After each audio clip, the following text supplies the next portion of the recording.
Episode 77, All In. What? My dream ended. Happily? That cannot happen. We were 9 going into the deeps beneath Hoofington, facing monsters and abominations from the pits of madness and horror. 9 with one goal, to stop the Eater of Souls from destroying the world. Inside 30 minutes. I wondered if Twilight ever had to do anything like this. I couldn't see her doing anything like this, though. The rail car we rode, careening through the gloomy labyrinthine tunnels below Hoofington, had originally been designed to travel the tracks under its own power for maintenance and repair work. A ridge of industrial-grade spark batteries centered in the back, behind the storage locker we had piled our gear in, kept us whirling along at breakneck speeds. Someone had hastily welded a cowcatcher of sorts to the front and sheet metal to the safety railing around the side of the car to offer some protection to those ponies who now dove down into the heart of darkness. All of us aboard struggled to brace ourselves against the chest-high makeshift armor. Once upon a time, I had gone into the earth. My friends had suffered, and I had encountered an abomination of living machinery. Another time, I had gone into the earth and faced a screaming room of flesh and steel. A third time, I had gone into the earth and faced nightmares given horridly distorted form. Thus, I was somewhat inured to the organic texturing of the walls, meat and metal and blends of both, punctuated by flashing red emergency lights that beat with an arrhythmic pulse. The world around us screamed, kept at bay by only the tiny little singing shards of hope most of us wore. We hadn't had much time. I had shared what I had experienced in the Corps and the threats we might face as the people I had chosen grabbed whatever ammunition they'd need. Despite a few scoffs of disbelief, I had worked out a few warnings and tactics we could use if, or rather when, we encountered the hazards of the Corps. With the exception of accidentally collapsing the tunnel behind us, the others had adapted to the dangers well. Despite everything, some of us were having a good time. A length of conduit revealed itself to be a thick, fleshy tentacle that lifted from the wall and swept across the tunnel like a giant hook. At the speed we were traveling at, we'd never be able to slow in time. But no matter how fast we were going, Whisper would not be outdone by a mere car. The Pegasus darted ahead of the car and smashed the tendril at its base, shearing the whole tentacle off like wet clay. The severed length dropped, struck the cowcatcher, and, with the aid of some magic, flipped over the top to crash and flop on the tracks behind us. "Woohoo!" Whisper shouted. "That's 4. From the roof of the tunnel ahead dropped a far more mundane threat to the airborne Pegasus, 2 Gatling turrets. The pair began to spray streams of projectiles, turning the tunnel into a shooting gallery. In a few seconds, she'd be turned into a cloud of lingering blood and feathers. Or she would have been, if the dark form of dusk hadn't already been ahead with her, leading us down the tunnel. She swept between Whisper and the guns, the 5mm rounds failing to pierce her power armor as her beam rifle blew out one turret and then the other in a shower of sparks.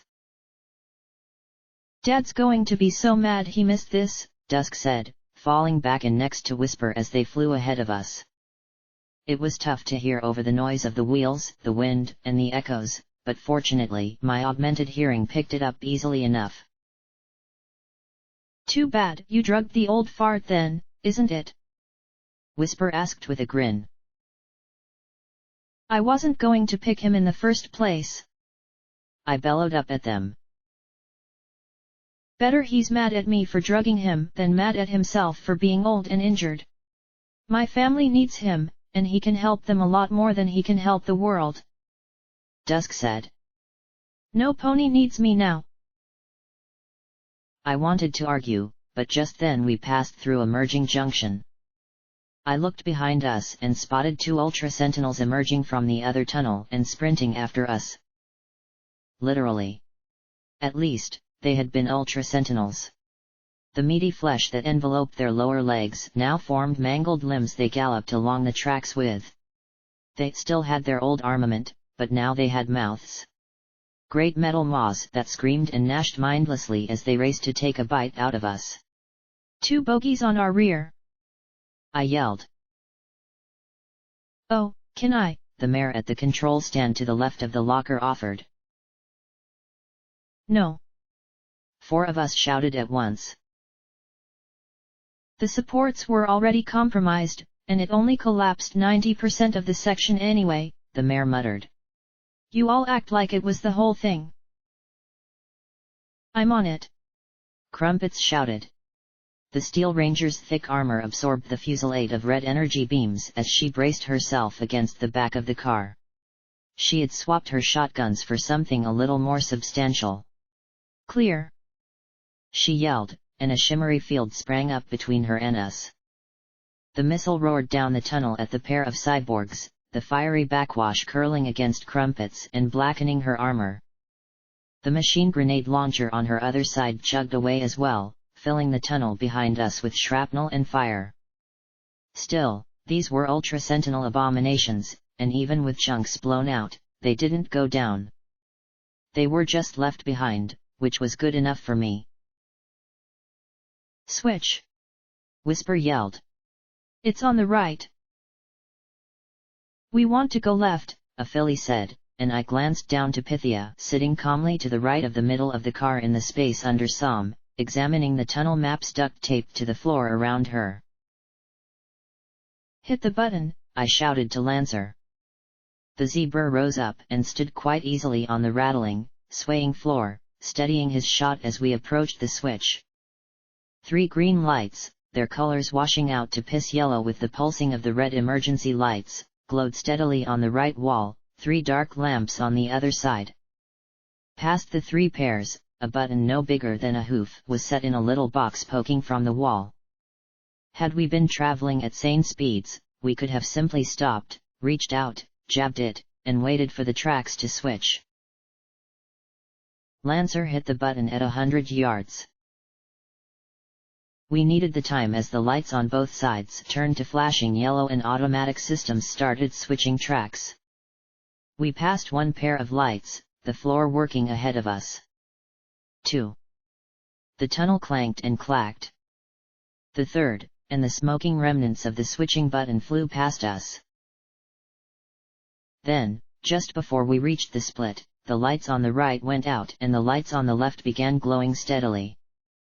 The car careened around the curve past the switch, and half of us lunged to the left to keep us on the tracks. See? Aren't you glad you brought me along? Pythia said cheerfully. I didn't bring you. You stowed away. I specifically said no fillies or colts allowed. It had pained me to use that to deny Scotch tape, but I couldn't take her down here. Not after what I had promised. I held out a wing. You're supposed to be this tall to stop the apocalypse. Yeah. Like I'm going to miss out on a front row seat when you kill an undead star monster. She leaned over and marked an X on the map in red crayon before adding, We're almost halfway there. Just be glad I had my own moonstone, Whisper snapped back at us, touching her red earring, or you would be a pile of bloody goop. Yeah, she said with a dismissive wave of her hoof as she looked from the tunnel maps to her star map and flourished a crystal over it. Oh, heads up. For wha, Whisper shrieked as a silvery blob exploded out of a vent, swirling like ink in water as it lunged towards her and Dusk. The latter shoved the former away, knocking her back over the railcar and leaving herself the sole meal. Flame!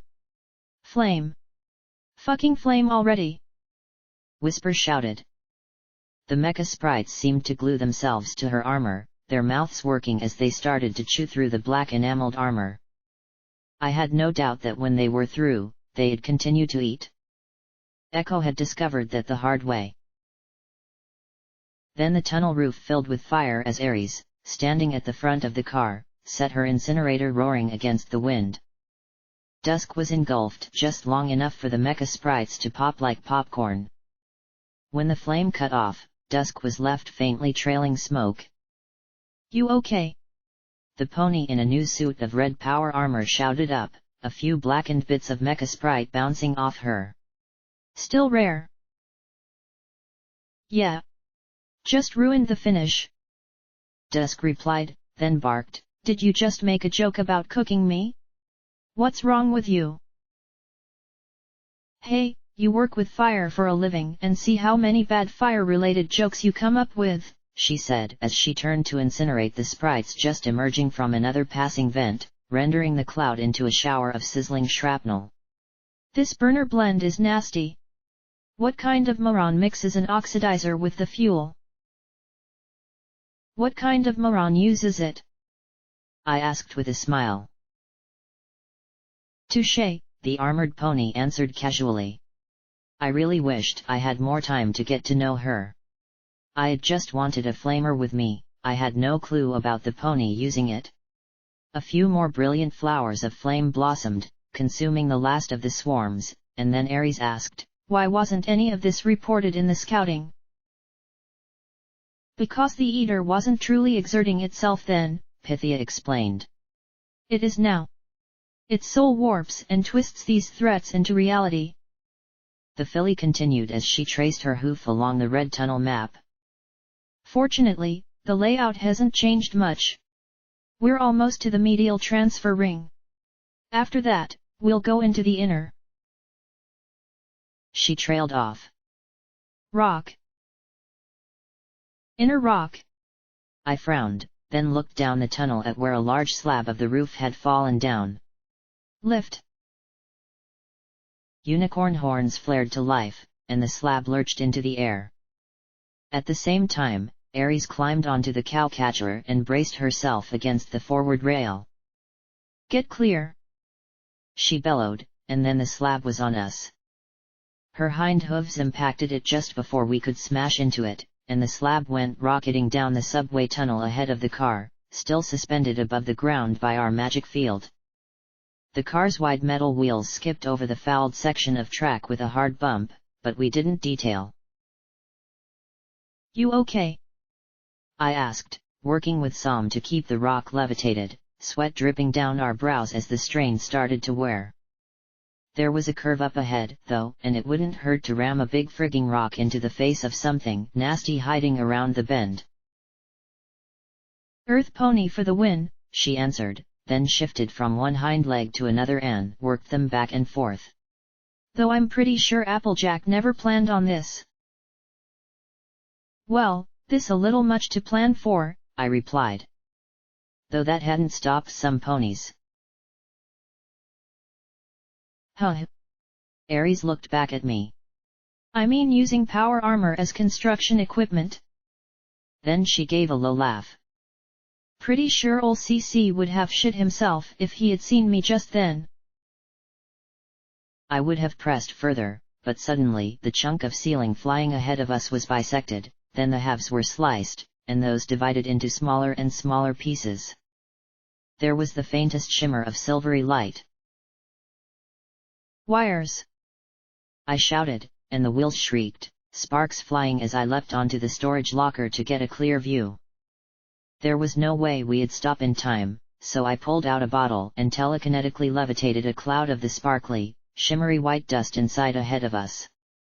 Star metal threads fizzed and exploded like fireworks as they came in contact with the cloud, the formerly taut ends snapping and lashing around the car. The Pegasi had started pulling back as soon as I shouted, but Dusk, slower in her armor, didn't quite get clear. A wire wrapped around one of her forelegs like a strand of a spider's web, then tightened, cinching clean through the limb. The end of her leg went flying as she crashed in a heap on the car's floor, blood spurting from the wound. Magic reached out and caught the limb before it fell off the car, immediately returning it to the injured mare. Shh, Sam said as she touched her horn to the wound. Hold still. It's a clean cut. If I'm quick enough. The glow of magic flickered briefly. Did that work? She asked calmly as she looked at the Pegasus.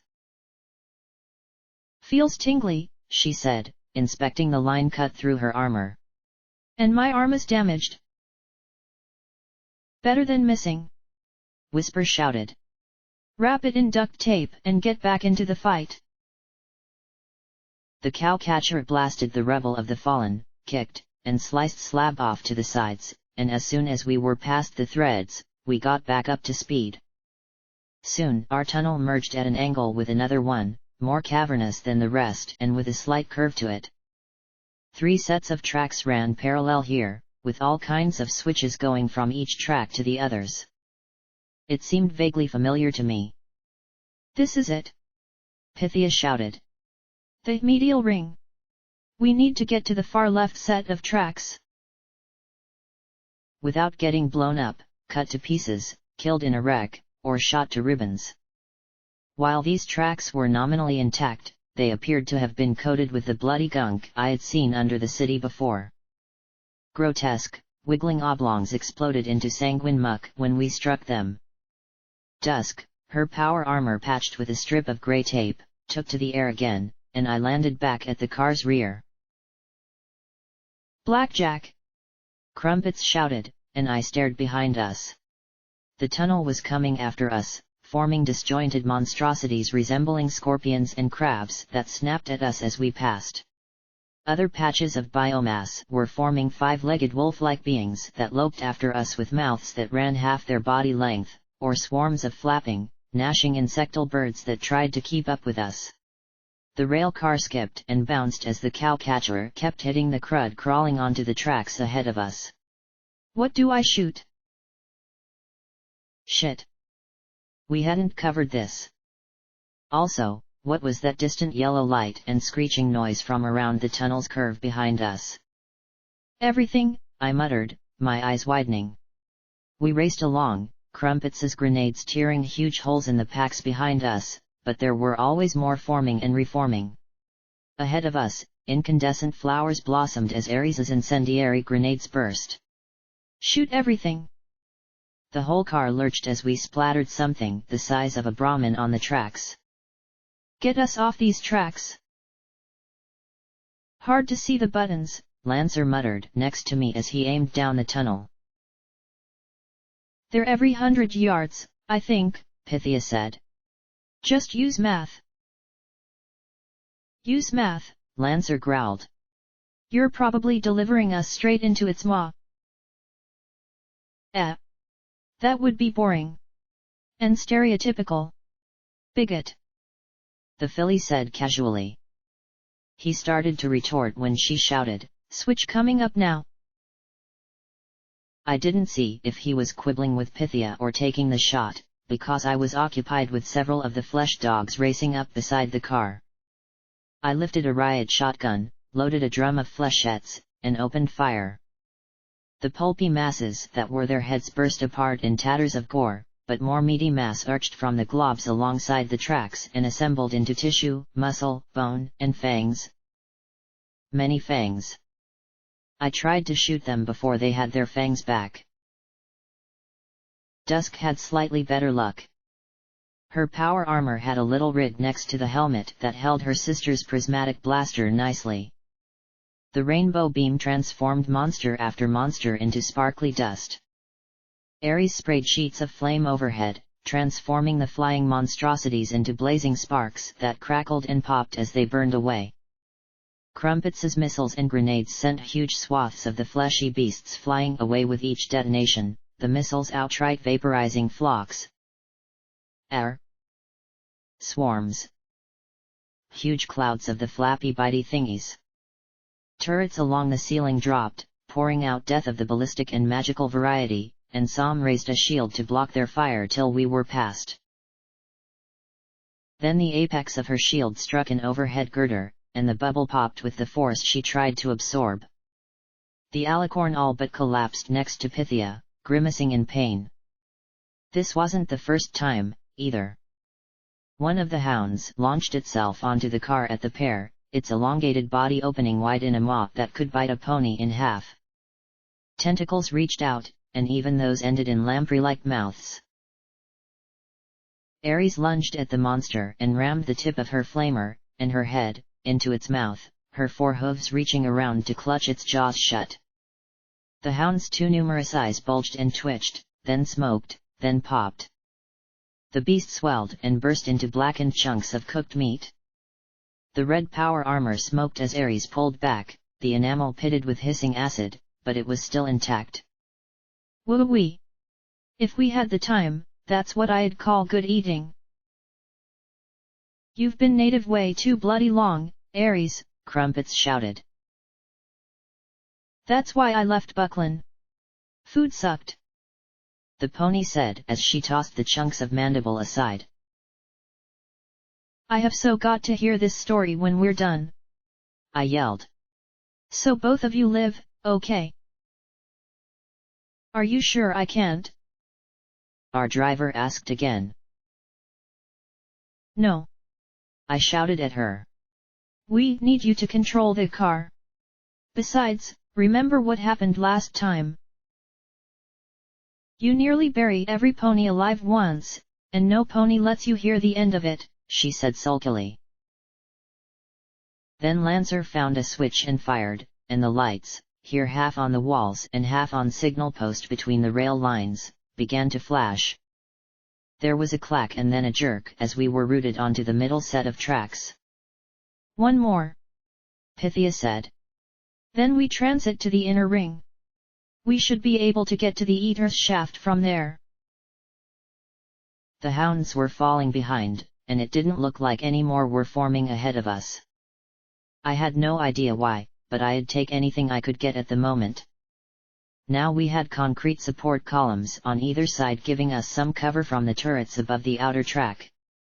Except for the predictable gaps for the switches that let the turret fire through, things were looking up. Then bright yellow lights glared brightly behind us, and I turned. The monsters had trains of their own.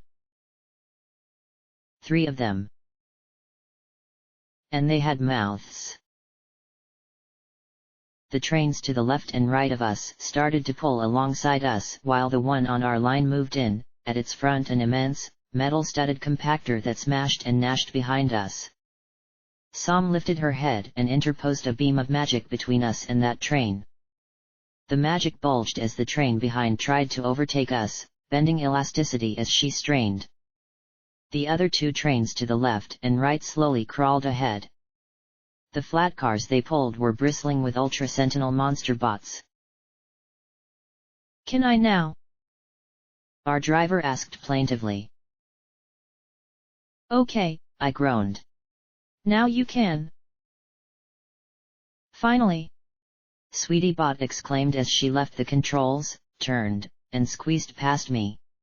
Crumpets was firing missiles at the train gaining on our rear, but the damn thing bit down on each projectile as it hit, filling its mouth with flames and jagged shrapnel. The robotic mare leaned against the back rail as if she were on a sightseeing trip. Then there was an ominous humming, and every muscle in her body tightened under her synthetic skin. Let's see you swallow this, you hideous embarrassment of technology!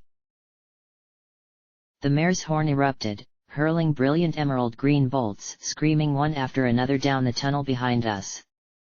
They plowed into the wide maw of the train, shredding it to twisted metal and slag, but still the machine kept up her assault. More bolts drilled deeper and deeper into the train's body, its studded metal hide deforming and popping rivets like bullets, green flame and goopy disintegrating metal gooting from the holes. Sweetie halted her attack, and for a brief instant we could see the monster bots clean through the melting, glowing green hole blasted through the locomotive. Then the locomotive began to sag as if it was made of hot wax, its underside catching on the rails and driving it into the concrete floor of the tunnel.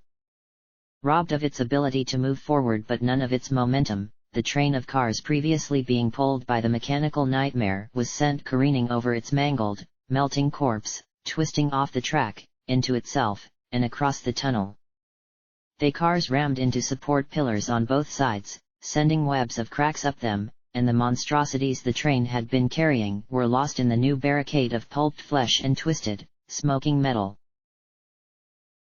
Sweetie Bot collapsed against the rail, her synthetic hide smoking around her brow. Why the hell did Horse put that kind of firepower in a fuckbot? Whisper demanded. A question for the ages, she answered gaily. When her dismissive response didn't dissuade us, she went on a little more waspishly, "The previous imprint made extensive modifications. It could never get them working, though. Million-word semi-coherent expletive-riddled diatribes against horse weren't valid hardware registration files. It did try to erase my pleasure routines, but I still have all 500 verses of the Zebra Sutra programmed and available on demand."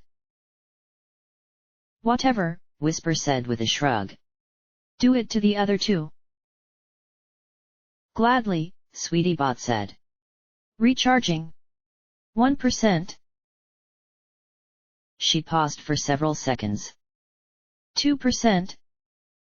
We stared at her, and she flushed. "Oh, no one complains when stallions have to take a few minutes afterwards." Too long. The monster bots on the trains flanking us were taking aim, and while the pillars gave us some cover, the monster bots had a lot of miniguns hurl a lot of metal. "Faster! We need to go faster!" I shouted. Whisper and Dusk arched overhead, grabbed the back of the railcar, and fanned their wings like there was no tomorrow. Som tried to cover us all with a shield shape to avoid striking the architecture around us but couldn't cover the pair of Pegasi. Dusk had armor. Whisper didn't. The bullets and flak began to bite into her body, leaving bloody holes. She just screamed and pushed harder. Bit by bit we drew ahead of the train on the inner track. "Switch!" Pythia shouted. Lancer snapped his gun up and took the shot. The rail car swapped tracks so fast that Som and I had to use our magic to keep it stable. The train now behind us roared and surged forward. Som resumed her magical beam, blocking it and giving me a chance to pull the injured Pegasus in, but she had to drop her shield to do so. Crumpets maintained a steady, thundering barrage of missiles and grenades, but unlike the meat puppets, the resilient trains were hardly slowed by her firing into their gnashing teeth. Whisper collapsed on the locker, her legs a bloody mess. "Fuck! Ow! Fucking ow!" she hissed. I lifted her up enough to open the locker and withdraw a couple of healing potions. "I want off this fucking train," she cursed between gulps. "At least we put some distance between us and that other one," I said, looking at the far track. No sooner had I said that than the train on the outer track moved into the middle and began accelerating again. "Oh, come on!" I shouted. The train behind us slowed while the one next to us started to pull not just alongside but ahead. "Something's going on," I warned as I watched the first train matching our speed while the other moved ahead foot by foot. The fire from the strafing monster bots pinged and chattered all around us, and all of us except Dusk, Ares, and Crumpets ducked down behind the armor as well as we could. "How far to the turnoff, Pythia?" She looked up as something marked on the wall whooshed by. "That was mile marker 3, so a minute," the filly shouted from the shelter of Som's legs. "We don't have a minute. Soon as that train ahead of us reaches a switch, they'll move onto this track and crush us." I bellowed over the grinding and screaming of metal. I stared at an oncoming switch and watched the lights change. "Lancer! Change it back!" Ares stood, her armor providing Lancer with enough cover to rise, too. Lancer took the shot just before the train on our right reached the switch, the lights changing back and the rails moving back with a crunch. The train let out a growl of frustration before accelerating even faster. Crumpets had shifted to more judicious missile strikes that had rendered the train behind us a flaming mess, but it didn't matter. It didn't have to eat us. As soon as the other train got on the inner track, it could slam on the brakes and crush us between them. If it didn't get all the way past us before switching, it wouldn't even. "When's the next switch from this track to the middle one?" I called out. That track's pretty occupied right now, Blackjack," Pythia shouted over the gunfire. There were at least 9 cars in view on the right. "When?" 20 seconds! She shrieked. I couldn't have Lancer take the shot, it'd be way too close. I'd have to do it. I moved to the edge with vigilance drawn and rose to my hooves. As the button approached, I jumped into Sats and fired 3 rounds at it. 1 miss. 2. But the third round struck home. The lights turned yellow just as we were passing over the switch. Our front wheels made it through, but, with a jolt, a screech, and a shower of sparks, our right rear wheel hit the moving rail and rode over it. For too long a moment I was afraid I'd just derailed us, that we'd get stuck in the switch, or flip over, or crash into a wall or pillar, but then we slammed back down and kept going. The train behind us kept going, too. Right into the side of the train that had been trying to get ahead of us. The locomotive rammed the car, it hit off the track and straight into a support pillar on the other side, all 3 disintegrating in a cloud of razor-sharp steel and jagged concrete. It took with it all but the locomotive and first 2 cars of the center train, the rest ending up lying off the track, sideways, smashed, or scattered. On our track, the first car behind the destroyed locomotive was blown back off the track, one end hitting a support pillar and the other scraping the wall. The far end of the one behind it slammed into the ceiling. After that I lost track of which car was where except for the one hurtling straight at us. Sam got her shield back up just in time, and I flung something. Some kind of shieldy sort of magic to help shore up her defense. The only other thing we could do was flatten ourselves to the floor and let the magic absorb some of the blow. Thanks to her, and maybe a little bit to me, instead of being crushed, we were merely knocked sideways into a spin, another shriek of steel on concrete joining the cacophony. Whisper was flung off and barely managed to catch herself with her wings before hitting the wall. When it ended, we were at an angle to the track, 2 wheels between the rails and none on them. As the remaining locomotive and its 2 cars of monster bots disappeared around the curve, a roar of rubble and dust heralded the collapse of the roof behind us. Get it back on the rails! I yelled. Hurry! We piled out, Crumpets, Aries, and Sam getting to work getting the car back into position and Sweetie Bot supervising. Up ahead, about 36 feet, I saw the spur tunnel that would take us to the inner transfer ring. Past that, though, around the curve of the medial ring, I thought I heard mechanical shrieking and grinding noises.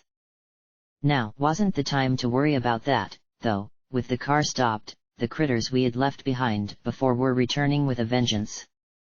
They swarmed over the rubble, snapping and hissing and gnashing teeth in places that had no business having mouths. I wielded Vigilance and a riot shotgun interchangeably, switching between them as I needed to reload. Overhead, dusk laid out a field of fire with pew-pew while Whisper was practically a yellow blur punctuated by brilliant flashes and splattering meat. Lancer stood upon a piece of rubble, firing at them with precision that was utterly wasted. These things, if they had brains, probably carried more than one in their bodies. His sniper rounds were going completely through the creatures and barely slowing them down at all. A roar roar roar roar! Shrieked an Ultra Sentinel that clawed its way over the pile of rubble. Its Gatling beam gun began to sweep back and forth across us as its twisted legs struggled to push and pull it through a gap the robot would never ever normally attempt. Lancer and Whisper's coats immediately sprouted black burn marks. Lancer swept his gun over to the mangled machine and fired shots repeatedly at the beam gun, shredding it in a shower of sparks and steel before it could inflict too much damage. But he had taken his eyes off the hounds. One of them sprang through a gap in the pillars, bounded once, and snatched him up whole in his maw like a dog with a bone, only his head and hind hooves sticking out from the sides as it began to thrash wildly about. I leapt at it, silver sword slicing neatly through its head, but the instant Lancer was freed, the dozen or more holes left in him began to gush blood. The halves of the hound I had severed were busy pulling themselves back into new and deadly forms. "Drink," I said as I levitated a potion to him. "Drink up." Blood bubbled out his mouth and nostrils as I struggled to keep the attacking creatures at bay and administer the potion at the same time. It was just trickling futilely down his chin as he struggled to breathe. "Stop him," he said, weakly. "Stop my father. End his pain." He pressed his bent rifle against my chest. "Please. Promise. For me. My mother. My sister. My people." Something lunged at me, but it collapsed in a shower of rainbow dust. "Please. Promise me." "I promise. Now drink, damn you," I said, putting the mouth of the bottle into his, but it still just dribbled out the corner of his mouth. "Drink it, you stupid, sexy stallion." But he couldn't. His eyes were glazed and unfocused as he crumpled in on himself. "One," a dusty voice chuckled. "Blackjack!" Sweetie Bot shouted. I gritted my teeth and glanced up to see her pointing down the tunnel. The light was coming back. The car was back on the track, and I could hear the train getting closer again. I levitated up Lancer and set him in the car, laying his gun across his body. The wheels were turning, but the car was taking too long to get going. "Push!" Sweetie Bot urged some, Aries, and Crumpets. I jogged alongside and climbed in with Pythia. As the car sped up further, the alicorn boarded with a flap and then levitated the Steel Rangers on. I took the shot at the button with vigilance, switching our path to the spur. The rear of the train came into view, coming up fast. Hounds chasing us and Ultra Sentinels firing from the cars ahead of us. We accelerated so slowly it felt like we had lapsed into SATS. Som's shield protected us from disintegration, but it buckled under a barrage of rockets as we raced the train to the spur switch. I wondered desperately if we could levitate the car to clear the rear of the train, but that'd just mean scraping ourselves to meet jelly against the ceiling. "Come on! Come on!" I shouted as the spur grew closer and closer. The car slipped onto the spur, the rear of the train clipping the rear corner with a bang that nearly knocked us off the rails again. A moment later the reversed locomotive whooshed past us, maw snarling, and, from the sound of it, crashed its cars into the collapse with another thunderous impact of shredding metal. "Make sure it can't follow," I told Crumpets. The mare nodded, and her grenade machine gun turned the tracks behind us into an impassable tangle.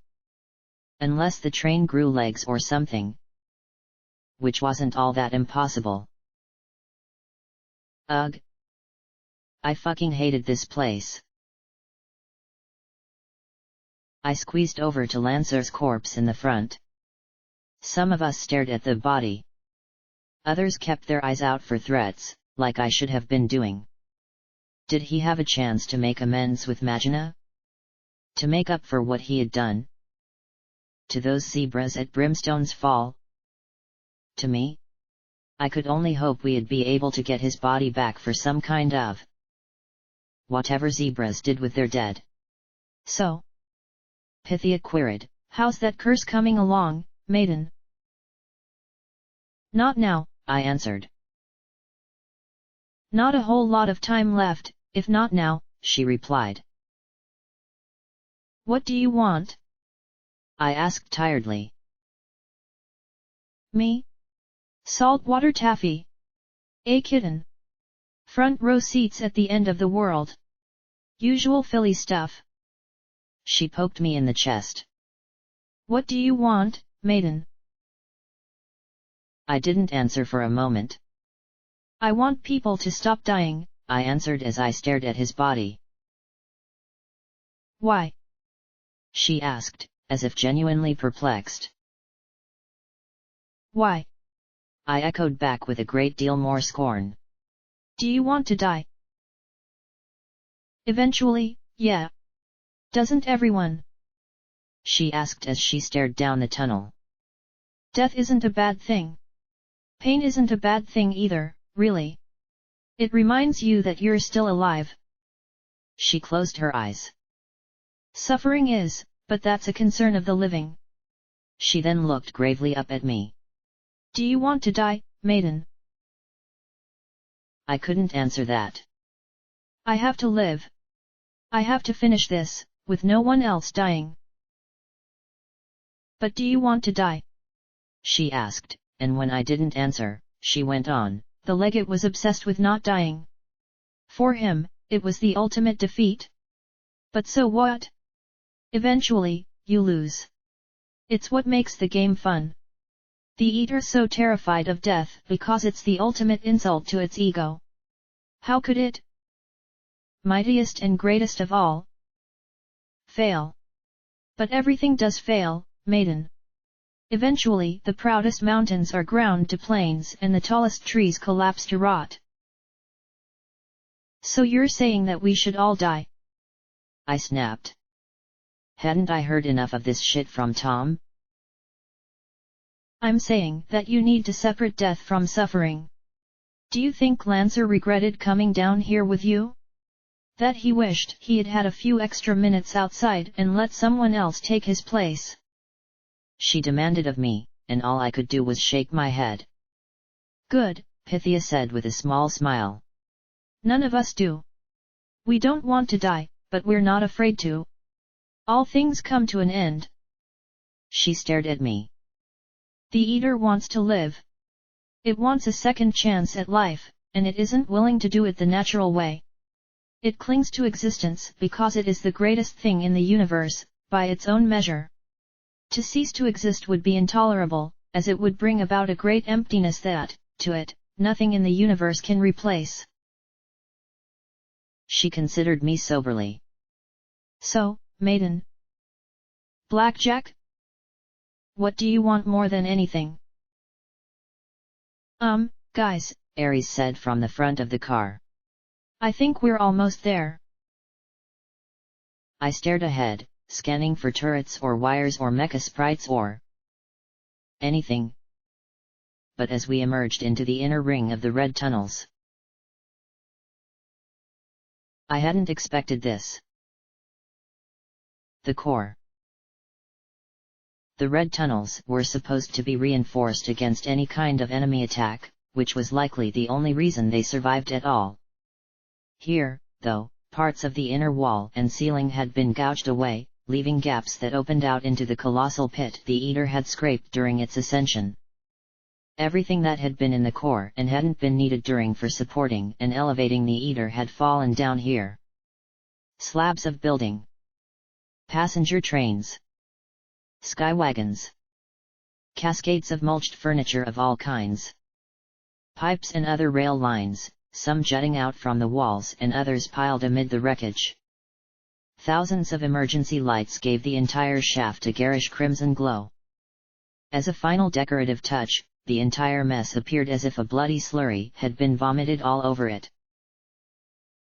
All of us stared as we rolled along the core's underworld, taken in by the sight and the coppery stench and the echoes of countless groaning, broken structures and occasional snapping power line. Up above were the crushed-together bases of dozens, perhaps hundreds of buildings. Somehow I had to get through all of that. I gestured to Sweetie Bot, and the car slowed down as I considered what we'd need to do next. At least there was only one red bar on my EFS. Wait. Only one?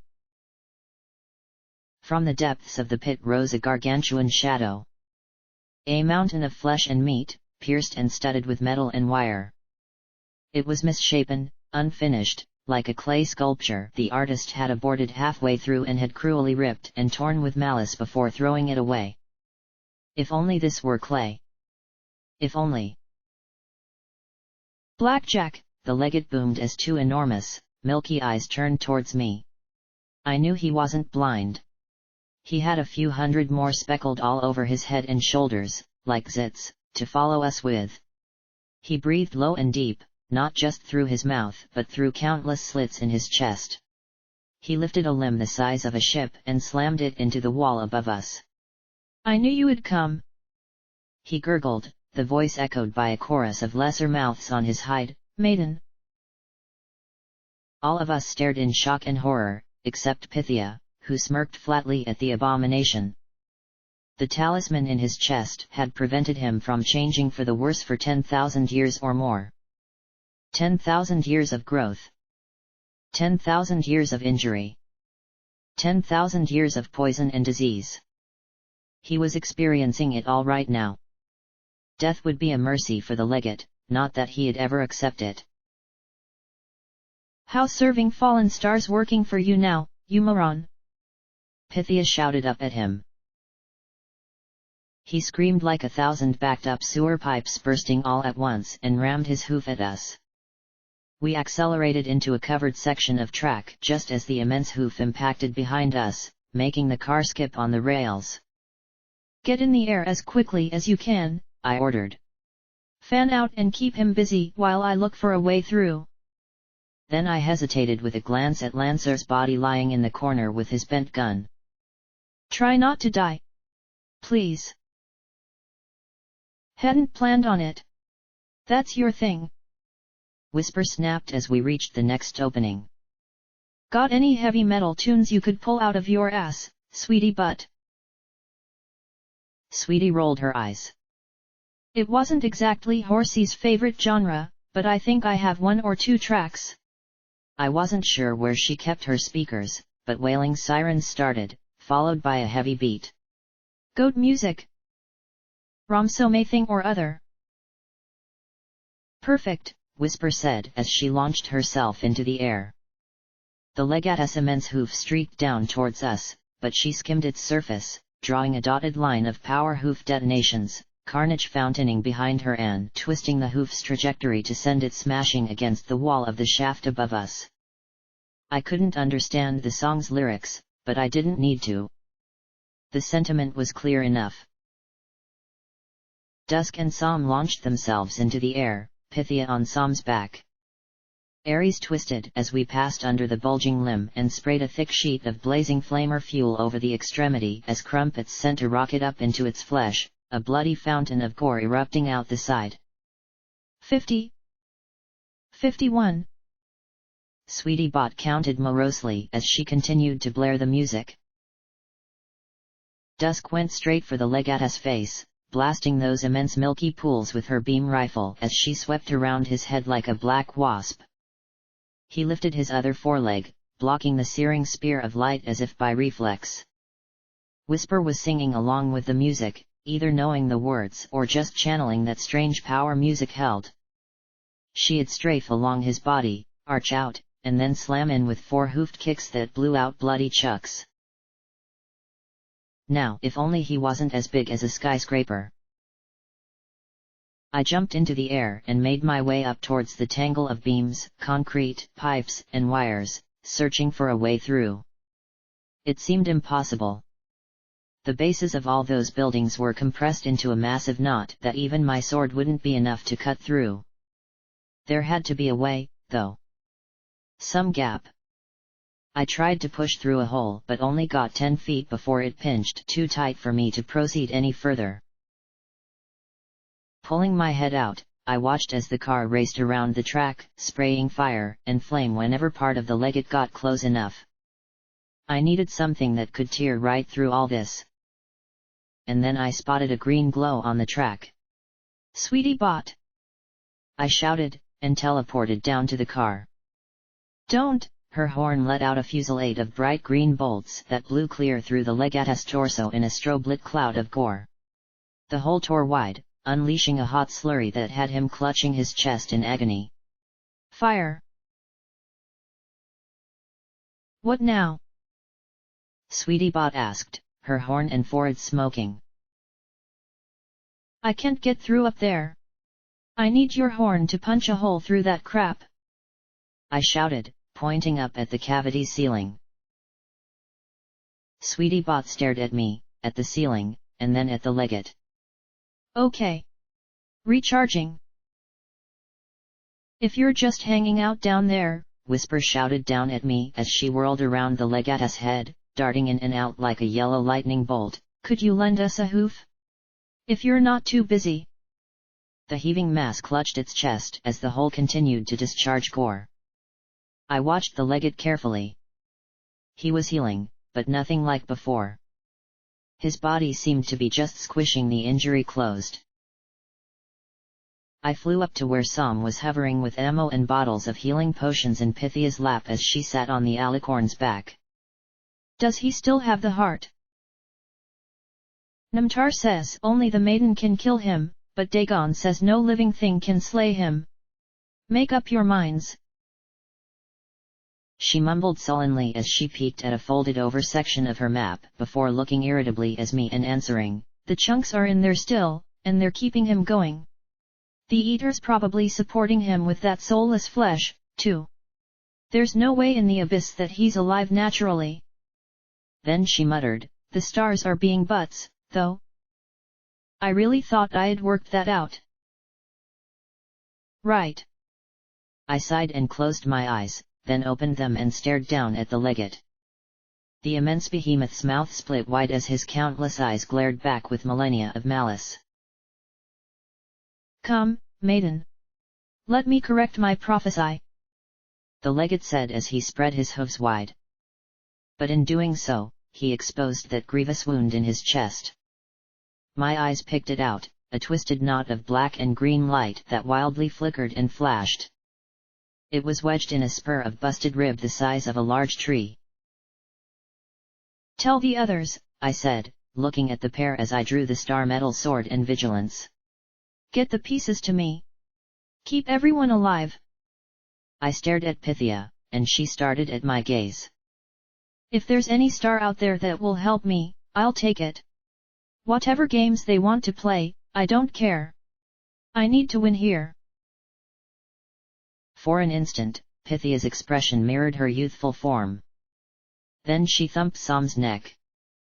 I need to fold out my map. Get me back to the railcar. No deals dooming the world or garbage like that, I pointed out. Well, duh. I'm not a moron, Pythia said with a roll of her eyes. I like the world staying here. It's where I live. Sam teleported away as I looked down at the legate. He spread his arms wide, ignoring Whisper and Dusk's assault upon his head. I was all that mattered to him right now. Come, maiden, he said again, in a grotesque croon. Let me reunite you with your loved ones. I gave the sword a swish through the air beside me and disappeared, reappearing before the gaping, grotesque hole in his chest.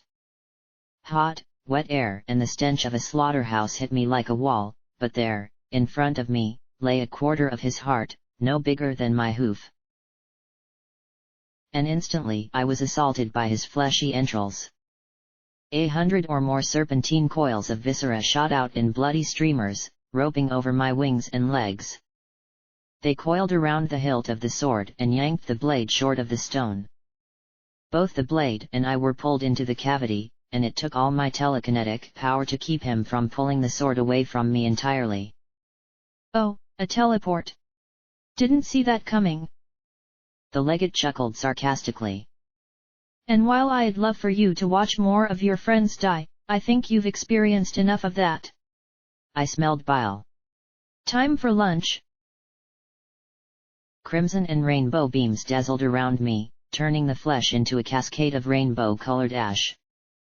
Dusk whooshed in and ripped and tore wildly with her wings and barbed tail as Glory's prismatic blaster continued to fire. The sword! Shoot the sword! I shouted. She aimed with all the precision Sats had to offer, and the tissue that was trying to engulf the weapon vaporized. Free of the flesh, my magic whipped it around and slashed at the lodged stone.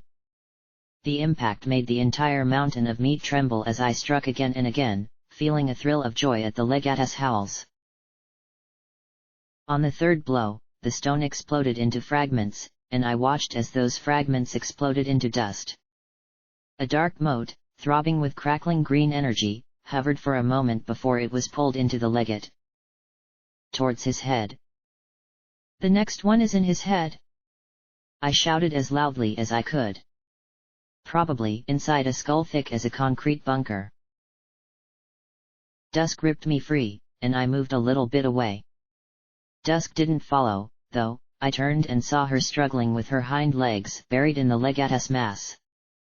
I grabbed her outstretched hoof with my hands, pulling as hard as I could, to keep her from being consumed.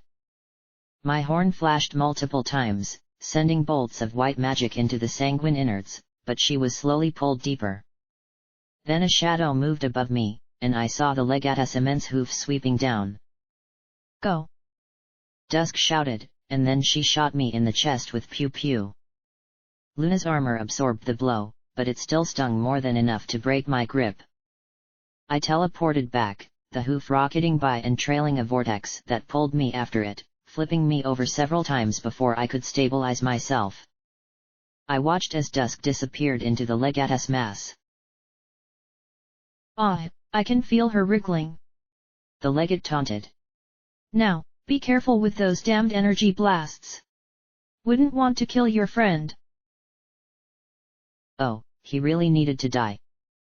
Was he lying? Did it matter? Was I ruthless enough to risk vaporizing one of my own to stop him? His hooves rushed together at me, and I teleported away as they collided with a thunderous boom. I appeared above him, and Whisper flew up to me. What's the plan? The next one is in his head, I said, pointing down with the sword. Have any clue how to get through that skull? Ha! She grinned and dropped like a lightning bolt, landing atop his head with a resounding crack. Just as fast, she rose and fell again. And again. The flesh of his skull was blasted away, revealing a chipped plate of bone. The legate howled as he swept his hooves over his head, but she just nipped around them, striking the same spot again and again. Then, though, she rose back to me, her hooves trailing smoke and dangling metal. Shit, she said in a disgusted tone.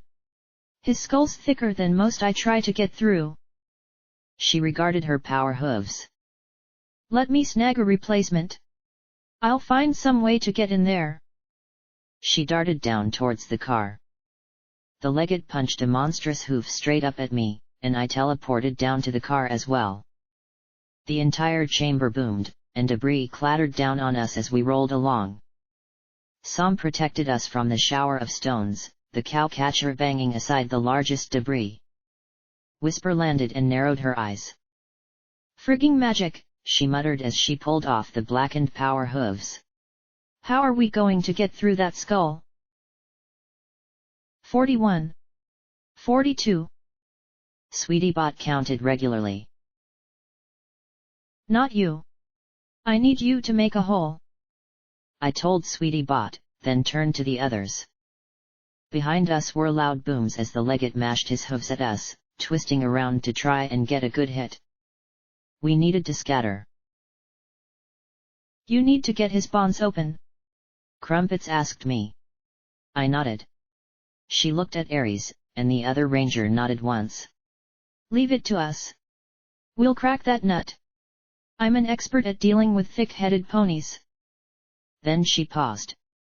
Where's Dusk? I closed my eyes. She's inside that thing. Then we were flying, and not in a good way. The legate had finally found a way to catch us, laying his hoof across the tracks. We had hit it like a wall. A fleshy wall, which was probably the only saving grace of most of us. Sweetiebot had managed to snag the control stand, but the rest of us went flying into the legatus limb. The Steel Ranger armor, and my own, banged loudly against the slightly yielding surface, and Whisper was able to fly clear. Some pulled Pythia into her hooves with her magic, turning and spreading her wings wide. Then she slammed into the hoof, her bones crackling like brittle wood. I watched her bounce off the surface, her wings having slowed her but not enough, as I crashed on my back on the car. She managed to land on her hooves, but then she wobbled once, then collapsed. Under us, the wheels were spinning and sending out sparks. Hey! Pythia cried. Come on! You're an alicorn! You should be able to take that hit. She pulled free of Sam's legs and scrambled for a bottle of healing potion from the locker, but it had smashed and dribbled over her hooves. If Sam died, what would happen to the brood, even if I won here? I struggled to pull out one of my own potions when I heard the noise of rushing air. I looked up at the legate's triumphant grin and his other colossal hoof descending towards us. Then, he paused. His enormous, bloody sockets fixed on something behind me, and his grin lessened a little. I passed the healing potion to Pythia, and she quickly administered it to Sam, then saw his gaze. Not on me. No. On the slain zebra in the corner. Even with the impact, he rested slumped, as if he could be sleeping. My boy. The legate muttered. It was a moment, just a few seconds, but it was the time we needed. I flew out next to Whisper and robbed him of his chance to wipe most of us out in one blow. The fool. Poor loyal deluded fool. The legate muttered as hard contempt returned to his face. Aries and Crumpets were off the car, running back along the tracks as the legate glared at me. Do not mistake this for compassion. I have buried legions of my children, and my children's children. One learns not to get attached. That cunning grin returned. As you likely know by now. Maybe, but he had still been attached enough to hesitate. I had no illusions about saving the legate, but he wasn't the eater. The legate had been a person. A horrible person who needed to die, but a person. Maybe, I yelled back, but I'm a slow learner. Wait, was that? I stared at the legate. Say something. His eyes widened, and then he scowled. He pulled back the foreleg across the tracks, freeing the car to resume its pell-mell travel, and smashed his hooves together in the air before himself. I could have teleported any number of places to get away from him, but I needed to see. Again and again Whisper and I flitted to the left and right. Come on, you striped bastard. You're a talker. Say something already. What are you doing? Whisper asked as she pulled on a fresh power hoof, swooping like a wasp, effortlessly evading another swipe of a giant hoof. The weapon whirred as it automatically tightened on the end of her foreleg. Trying to see if he has something in his mouth, I growled at her in frustration, then shouted at him, at least Lancer believed in something. He was a fool. Like you all. The legate shouted, and I saw it. Inside his mouth, at the back of his throat, was a telltale black and green glow. He had a shard of his soul in his throat. Whisper saw my expression as she activated her singular power hoof. What? It's in his throat, I said triumphantly. Now. How to get it out? I teleported next to his windpipe and made a horizontal slash, but he instantly brought a leg up to shield it before I could cut a hole big enough to find the portion of his soul. I dodged back to avoid the other hoof, but he knew what I was up to now. Let him hit you, Whisper said. What? I asked, my eyes bulging. I'm telling you, let him hit you. The Pegasus snapped, then darted away from me. The legate was already drawing back for another blow. Let him hit me? That was like advising I stand on train tracks when the locomotive was coming. Maybe I could just let him clip me? A near miss. The hoof flashed in on me, and I screwed up my face. Oh, this was going to hurt. The blow sent me rocketing clear across the cavernous space, and I was content to fly clear through it with my wings and legs spread wide. I didn't quite splatter myself across the wall, but I definitely left a sizable dent in the crumbly facade of an apartment building. Found it quite relaxing, actually, resting in that divot. I could spend the rest of the fight here. Bring Tom. I was good. I could watch all three giant legates laugh as he drew back for one last blow. He stopped laughing as a yellow blur streaked right into his maw. I shook off the little glories, P-21s, and rampages telling me to get my ass back in the fight as I watched him clench his jaw, pressing his hooves to his throat. I flew up to him. Well, weaved and swayed as my whole head throbbed way too much for more teleporting right now. His eyes bulged as he made choking noises, his mouth working around the clenched jaws. Then a flash went off behind his teeth. A second flash. A third. He opened his mouth, howling pain as Whisper sprang free, clutching the chunk of sundered heart in her hooves, dripping rancid spittle and blood. "Kill it!" she screamed at me, holding the stone out as I readied the sword. Its glittering star metal edge descended towards the black, abhorrent thing. As one blade and jaws fell, the latter snapping shut on her wings with a wet crunch even as the former cleaved right through the stone. The two halves of the fragment exploded into black powder, the bisected bits of soul swept up into his brow and down into his swollen stomach. Whisper's eyes bulged as an immense grey tongue curled around her and started to pull her into his mouth again, his eyes narrowed as if daring me to strike. Of course I did. I darted in, slicing down through that thick muscle as I reached forward, popped my fingers, and pulled on Whisper. His mouth spread wide as he lunged at me, and I braced my hind hooves on his upper teeth and grabbed Whisper with my fore hooves, pulling her to me and pushing back against him. His hooves were rising up to sweep us both into his dripping, gargantuan maw. As I pulled, though, she gave a screech of pain, and I saw that the tatters of her wings had gotten stuck between two of the immense teeth.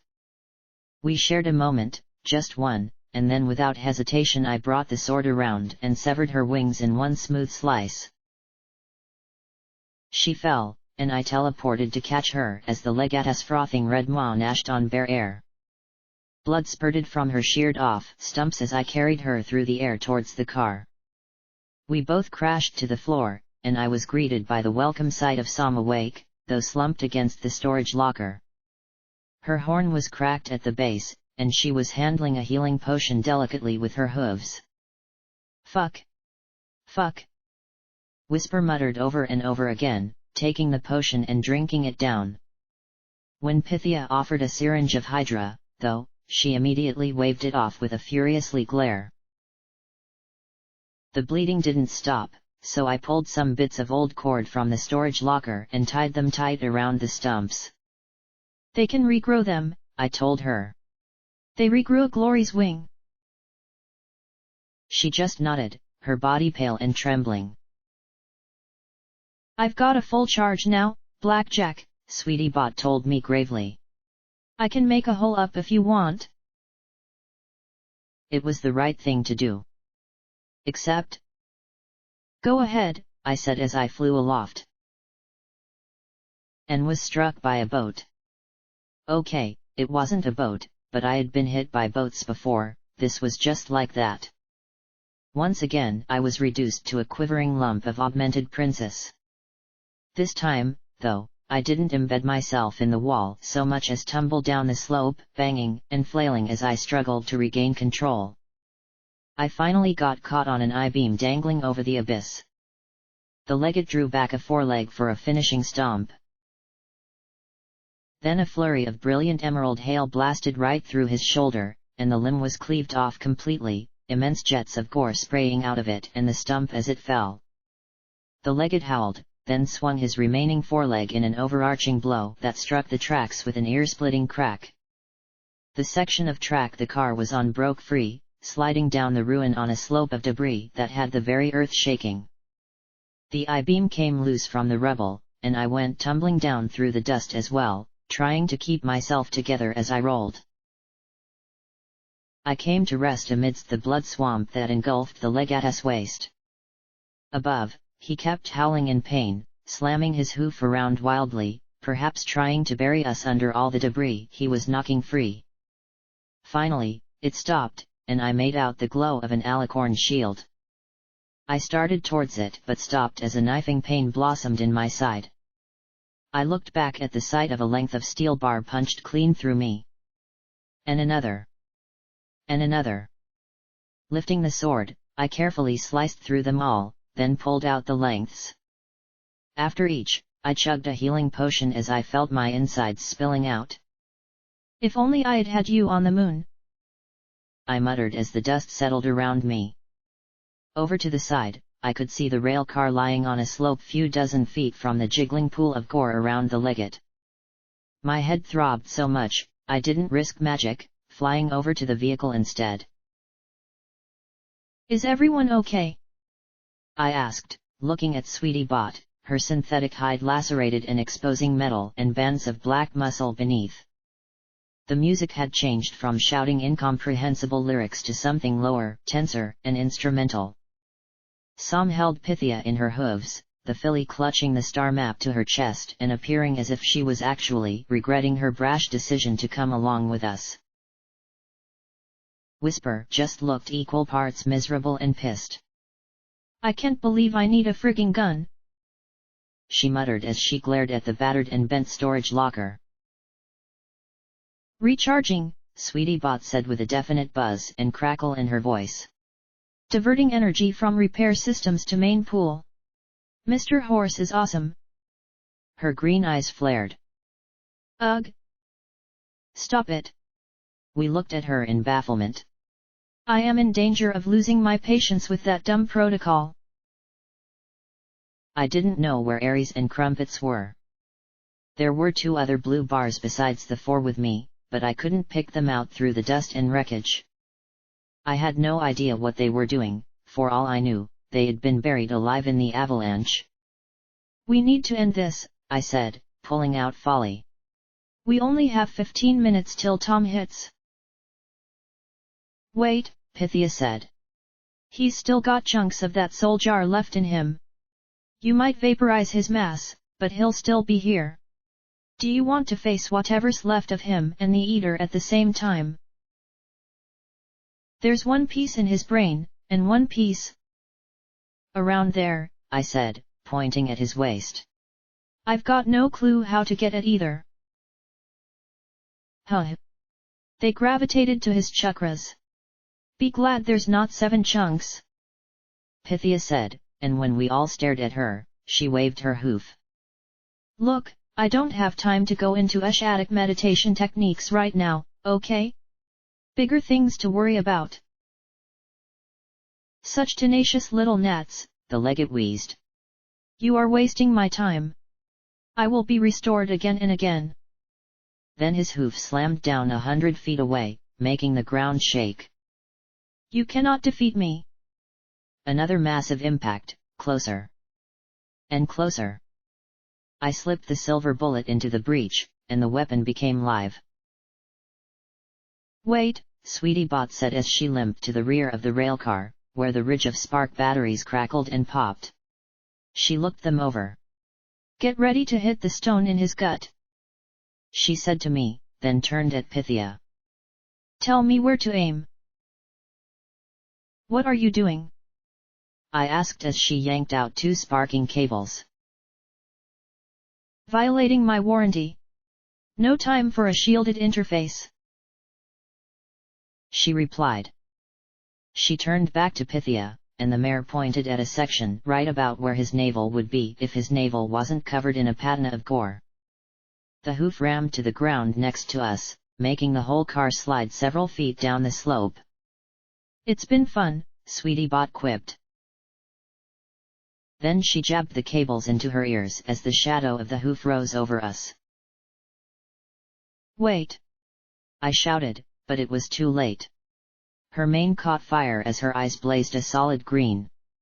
Her voice crackled wildly as she spouted gibberish, and then her horn burst into light. The bolts roared out, not in curving aimed trajectories but in a straight line and so thick and fast that they looked like a solid bar or bright flickering green. The beam cut through the legatus bulk like my silver sword writ large and blasted a cloud of dust and rubble from the wall on the other side. Sweetie Bot swung her head, and the legatus grotesque form collapsed against the far wall, severed from its base. Then the beam stopped, the synthetic pony's horn sputtering out a few more bolts, the last veering off to the side. She stood there a moment, mane on fire, eyes aglow, the music freezing in a feedback screech, and sparking cables in her ears, and then, with a stuttering groan of and not tt and I tt horsey a e I have a head xcc che. From her speakers, her eyes popped like flashbulbs and left her still and silent. 2. The dusty voice murmured. From the hole in the legate slithered a torrent of guts larger than my body, but I ignored that foulness and focused on the crackling ball of dark magic that came with them.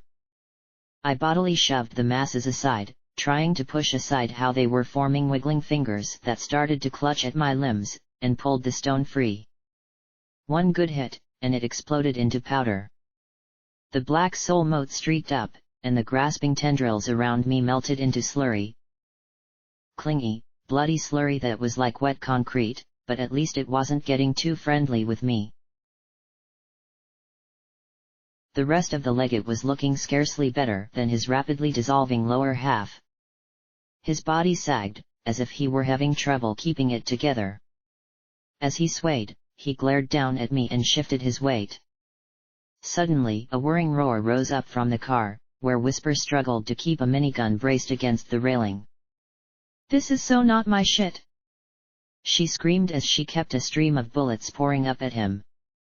The hail of lead perforated his chest and sighed at Pythia's direction, for some reason. "Enough!" he roared as he raised his hoof, which still had more than enough integrity to crush us all to goop. "You die! Your friends die! Everything dies!" I pulled Folly free of the slime and raised it. If I got lucky, maybe I could get him and poke a hole through the roof I could climb through in one shot. Maybe. Then the legatus side exploded in rainbow light, and I paused. From where Whisper had been shooting poked a black form, a suit of Enclave power armor. Whisper cut off the fire, whooping, "That's it! Get back in the fight, you pussy!" Dusk definitely appeared worse for wear. Her armor had been cracked open, the mare inside looking half digested but still alive and armed. The beam gun bit deep into the upraised limb with Sat's precision, something in the joint gave way, and the entire limb twisted in on itself. Dusk slipped out between his ribs and tumbled along his body as the legate worked the limb.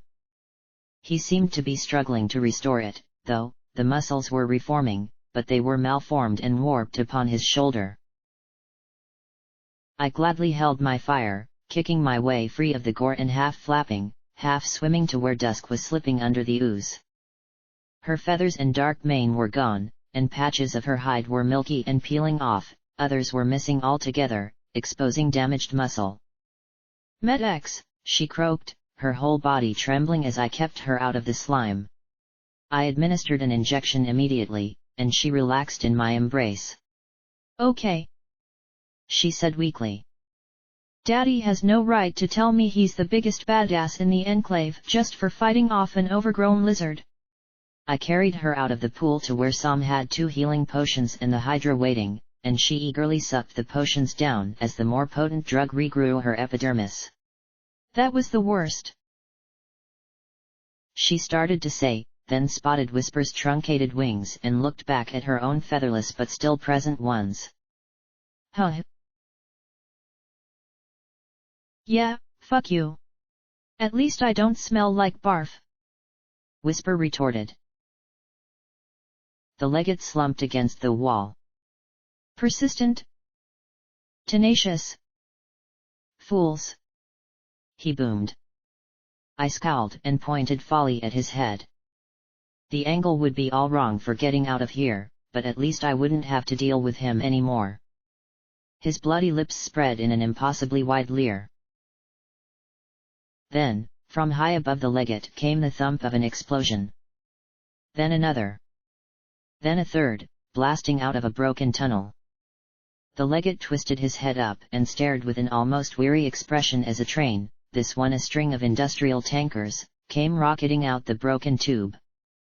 He struggled to raise his enormous hoof to block, but one tanker after the next smashed right into his face.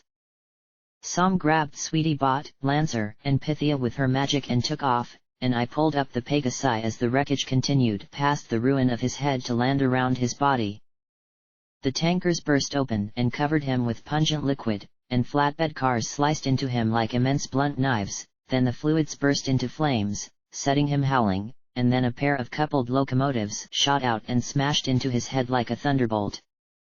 The whole thing came apart like a melon, leaving only a screaming mouth and a massive mound of grey meat sitting in a bowl of shattered bone. From far above, barely audible, Crumpets yelled out, "Got him!" I set Dusk and Whisper over where Sam sheltered the rest against the debris slope. The legate finally seemed too stunned to defend himself, his whole body shaking as it burned with thick, oily black smoke and sullen orange flames.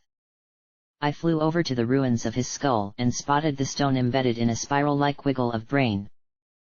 "You die," I said as I raised the sword. Then his body began to spasm wildly, not so much an attack as an epileptic fit. Back and forth he rammed into the walls, and the shard and I were knocked flying. Aries and Crumpets tumbled from the tunnel mouth and rolled down the slope like dropped toys. Before I could recover, I was smashed by the writhing body and fell down along its flaming bulk, back into the bloody lake below. I pulled my head out of the gore, swimming between pools of blazing fuel, and saw the burning form arch over me, his smashed head crushing against the opposite wall as he dripped down upon me. His jaws were frozen in a skeletal rictus. "I can not die." The crackling behemoth wheezed as bits cascaded down upon me. I struggled to lift the sword and folly, but where was the stone? Where? I couldn't see. The legate was collapsing slowly bit by bit, perhaps intending to bury me under his massiveness. "Where's the damned rock? Where'd it fall?" "Blackjack!" shouted Crumpets from the shore. I looked over and saw the battered armored pony holding the stone in her hoof. She whirled and bucked it straight to me. My fingers popped out, and I caught it. She disappeared beneath the legate's hoof. I struggled free into the air and teleported next to the hoof as it raised up.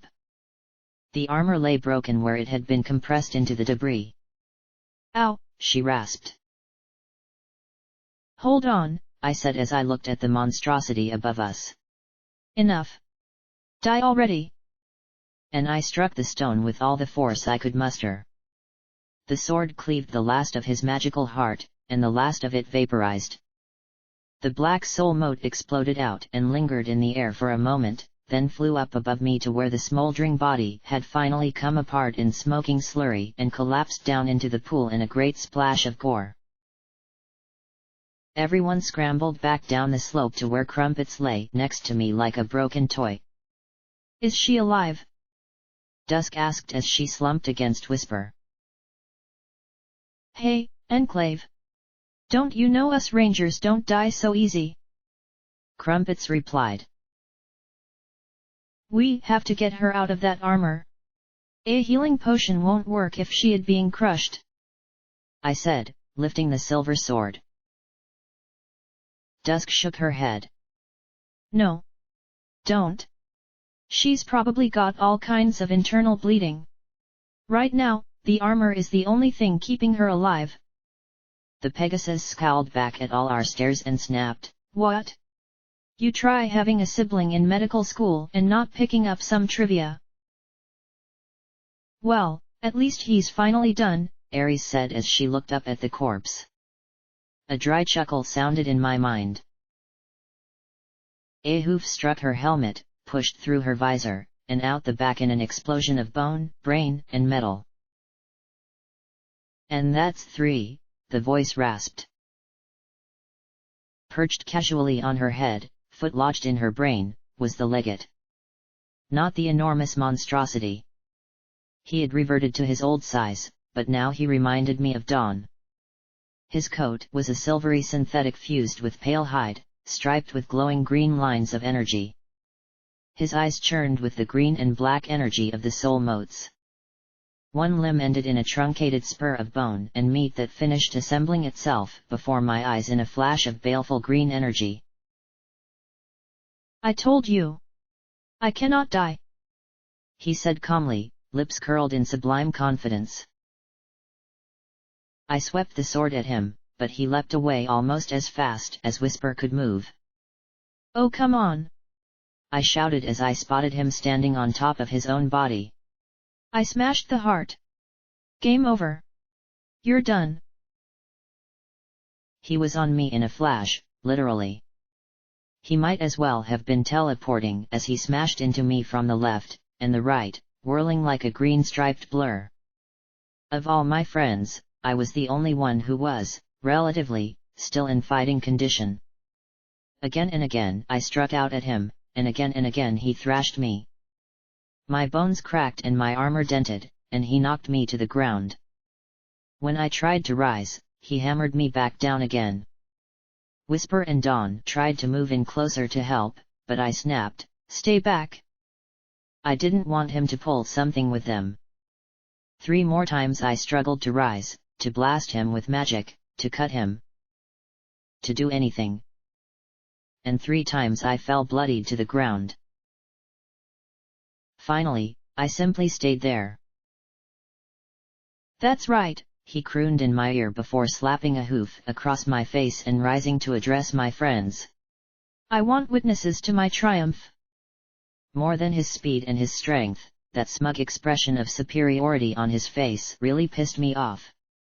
Still, his gloating was giving me a chance to recover from the beating he had administered. A bit. For all the good it would do. "Just like our first time, isn't it, maiden?" he murmured. "It's the Eater!" Pythia shouted. "That's the only thing keeping him here." The legate looked at the filly with a murderous grin. "Get away from me, you freak!" she snapped as she hid behind Sam and continued, "Half the stars say you don't defeat him. Half say you do. So, do it." Her voice was quavering with panic as she stared at the glowing lines upon his face. "Little fool! This is the true power the stars offer," he crowed. "Slay me 1,000 times if you wish, I'll return 1,000 times, and more." He touched his chest. "I'll get a new vessel for my soul, and slay the next world. And the next." "You idiot! What makes you think that the Eater will even need you after it's restored?" I challenged, and his smirk disappeared. "That's right. You're worthless to the Eater once it's back on its feet again." "The Eater of Souls needs me," he insisted, his flickering eyes narrowing. "For what?" I asked, rubbing my face as I stood. "You're nothing to the Eater. It doesn't need you. It has always needed me," he shouted at me. "Since when?" I laughed, scornfully. "Always. I was the one who could hear its dying whispers. I was the only one who would listen to its call. It needed me to get my own wretched tribe to resurrect it. It needed me to use your people to raise it. It needs me now to forestall you just a few minutes more." Then we heard it. The scream of enervation changed. Focused. For a moment, all around us, came a slightly different modulation of the noise. It could be summed up in 3 words. "Oh, do I?" The legate's colors reverted back to white and red, and he stared at his hooves. His look of utter horror was absolute, and he gaped at me, his mouth moving silently. Finally, he rasped, I am your ever-loyal servant. I would never presume." He gagged, his jaw working. I just watched. "I am worthy. He hunched over as his body seemed to soften like hot wax. "No. Not like this." He thrust a hoof towards the ceiling and screamed as his flesh ran in the heat of the Eater's ire. "You owe me!" He screamed as his gut distended, then burst like a boil. Then he melted, rejoining the gore in the pit. The soul mote lingered a few seconds longer, snapping as if caught in a great wind, and then the sooty black spot winked out. I sank to my knees in the muck and looked over at my friends. Pythia stared at where the legate had disappeared, then at her wrinkled, grubby star map. Oh. So that's what it meant? Huh. She folded up the paper. Well, that made the whole trip worth it for me. None of the rest of us shared her glee. 3 more of my friends were dead, and the others weren't much better. Some had recovered a little from her impact. Crumpets might not be dead, but she wasn't far from it. Whisper was half chewed and Dusk half digested. You're thinking of sending us away while you go on alone, the purple alicorn said serenely. What? Fuck no. Whisper said as she leapt to her hooves, then came crashing back down again. She glared over her shoulders at the tied-off stubs of her wings. I hate gravity, she muttered before she glared at me. We came down here to see this through to the end. And you have, I told her, then turned to Sam. Can you take every pony to the collegiate? I looked at the bodies of Lancer, Ares, and Sweetie Bot. All of them. Sam gave a smile. I will manage. I may burn my horn out, but I will see it done. She rose to her hooves and retrieved a canister from the storage locker. Keep back. This ignition agent is dangerous, she warned as she stepped way back. My Pip-Buck's rad counter kicked up its staccato chatter as she cracked the case, bursting to a wild crescendo when she poured the glowing fluid inside all over herself. The clicking diminished a little as she shivered and groaned. Oh yes. This should give me enough oomph to get out. She regarded the canister. I think this will be very popular with alicorns in the future. She faced us. We should go quickly, however. This radiation will not help the rest of you one bit. Yeah. Us going our separate ways. Thanks for coming this far with me, I told them all.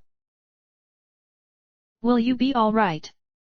She asked as I pulled what remained of the healing potions and shotgun ammo from the storage locker. I immediately slugged down some rat away and passed some pouches to the others.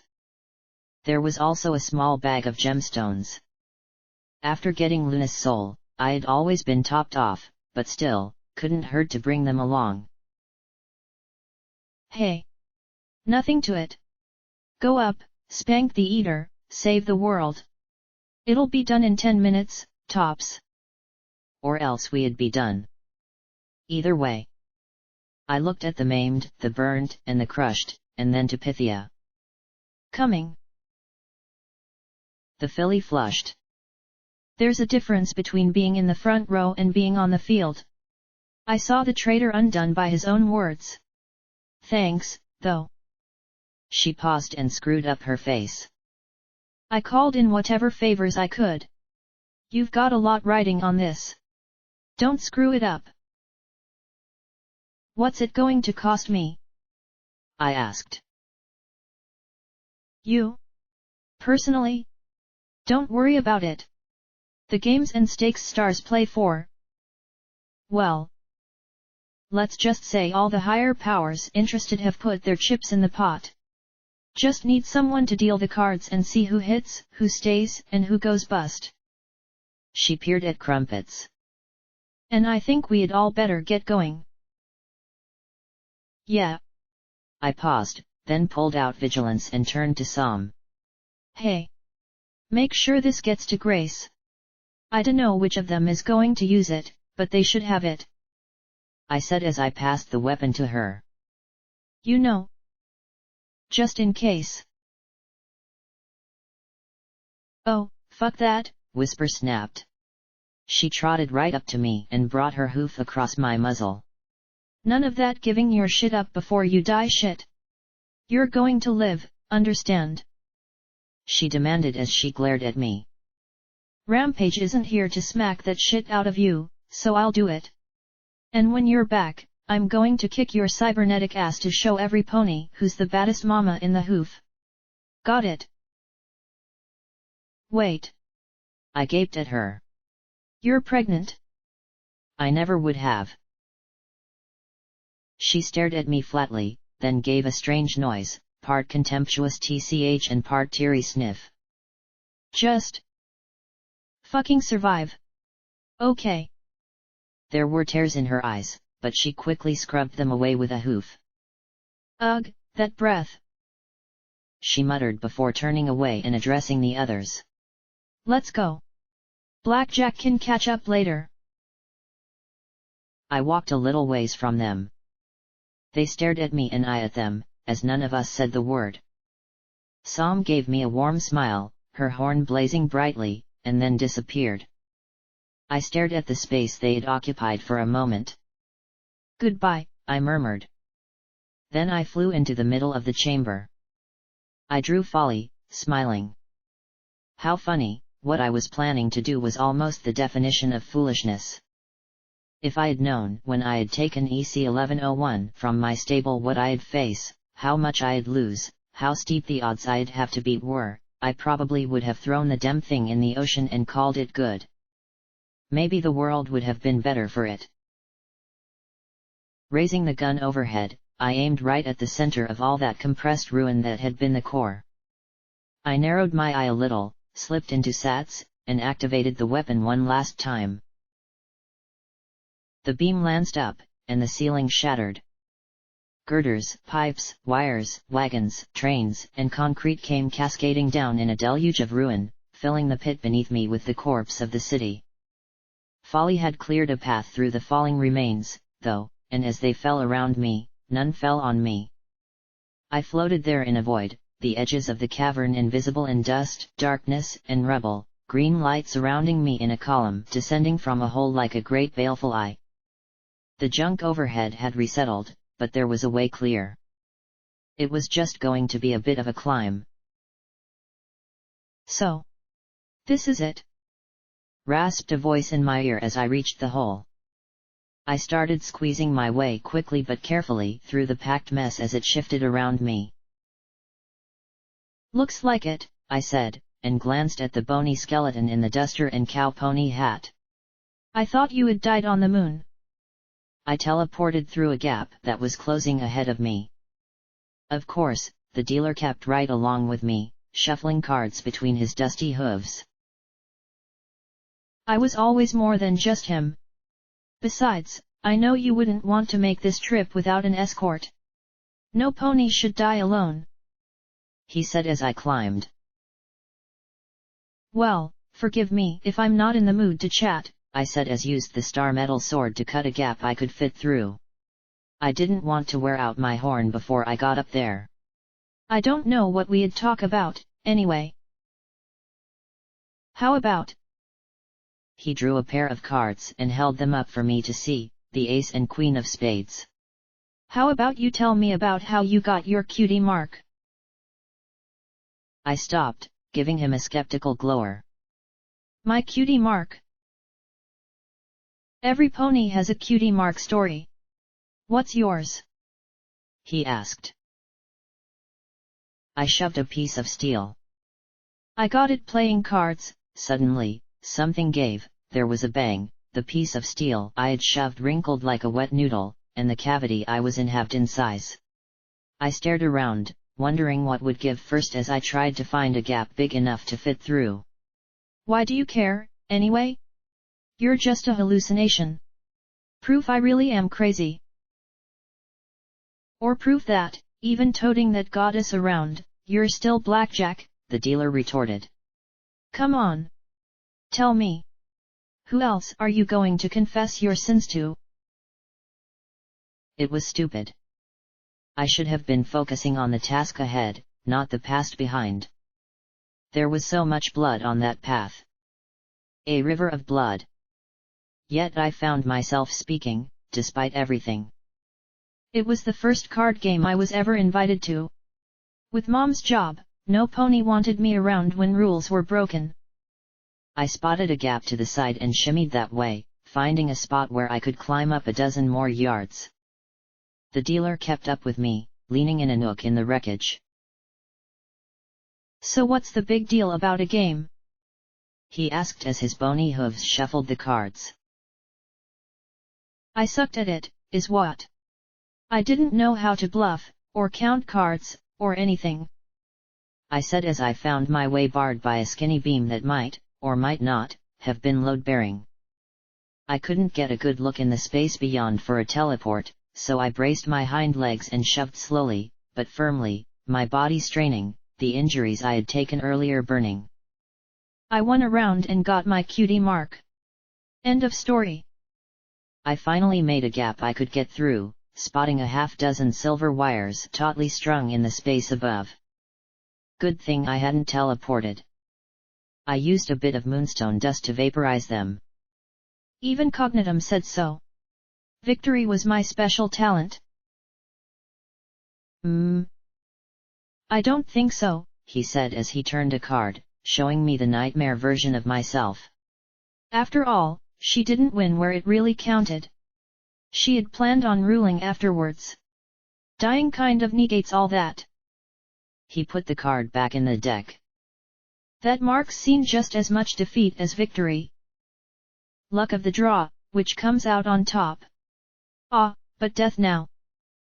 That's been a bit more consistent around it, hasn't it? I froze, remembering that stupid card game with ponies I had wanted as my friends. Maybe Marmalade could have been. Or Daisy. If I had just done something. It was an accident. Of course. Accidental deaths at card games. Happens all the time. She got up to go pee and got crunched. End of story. I shouted at him, then pointed a hoof up at where the eater was waiting for me. I don't have time for this now. Right. You've got a debt to pay, he said, chuckling. Still, no time like the present. How'd you get your cutie mark? How'd you really get it? I paused, pressing my head against the wall. It had been an accident. Do you know what the cards on your flank really mean? The dealer asked as he held up an ace in one hoof and a queen of spades in the other.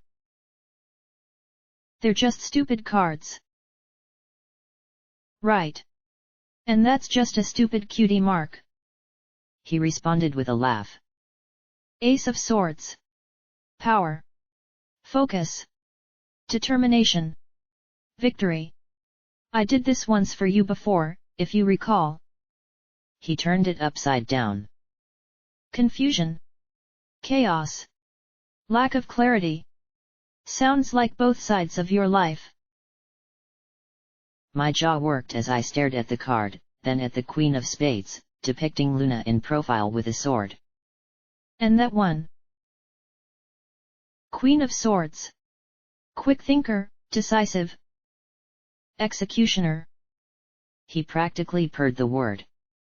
And while you might not have deliberately chopped off the heads of your prisoners, you really never took that many prisoners to begin with. You are frightfully good at killing. He turned the card upside down. Overly emotional, vindictive, morose. And bitchy. He scratched his bony chin.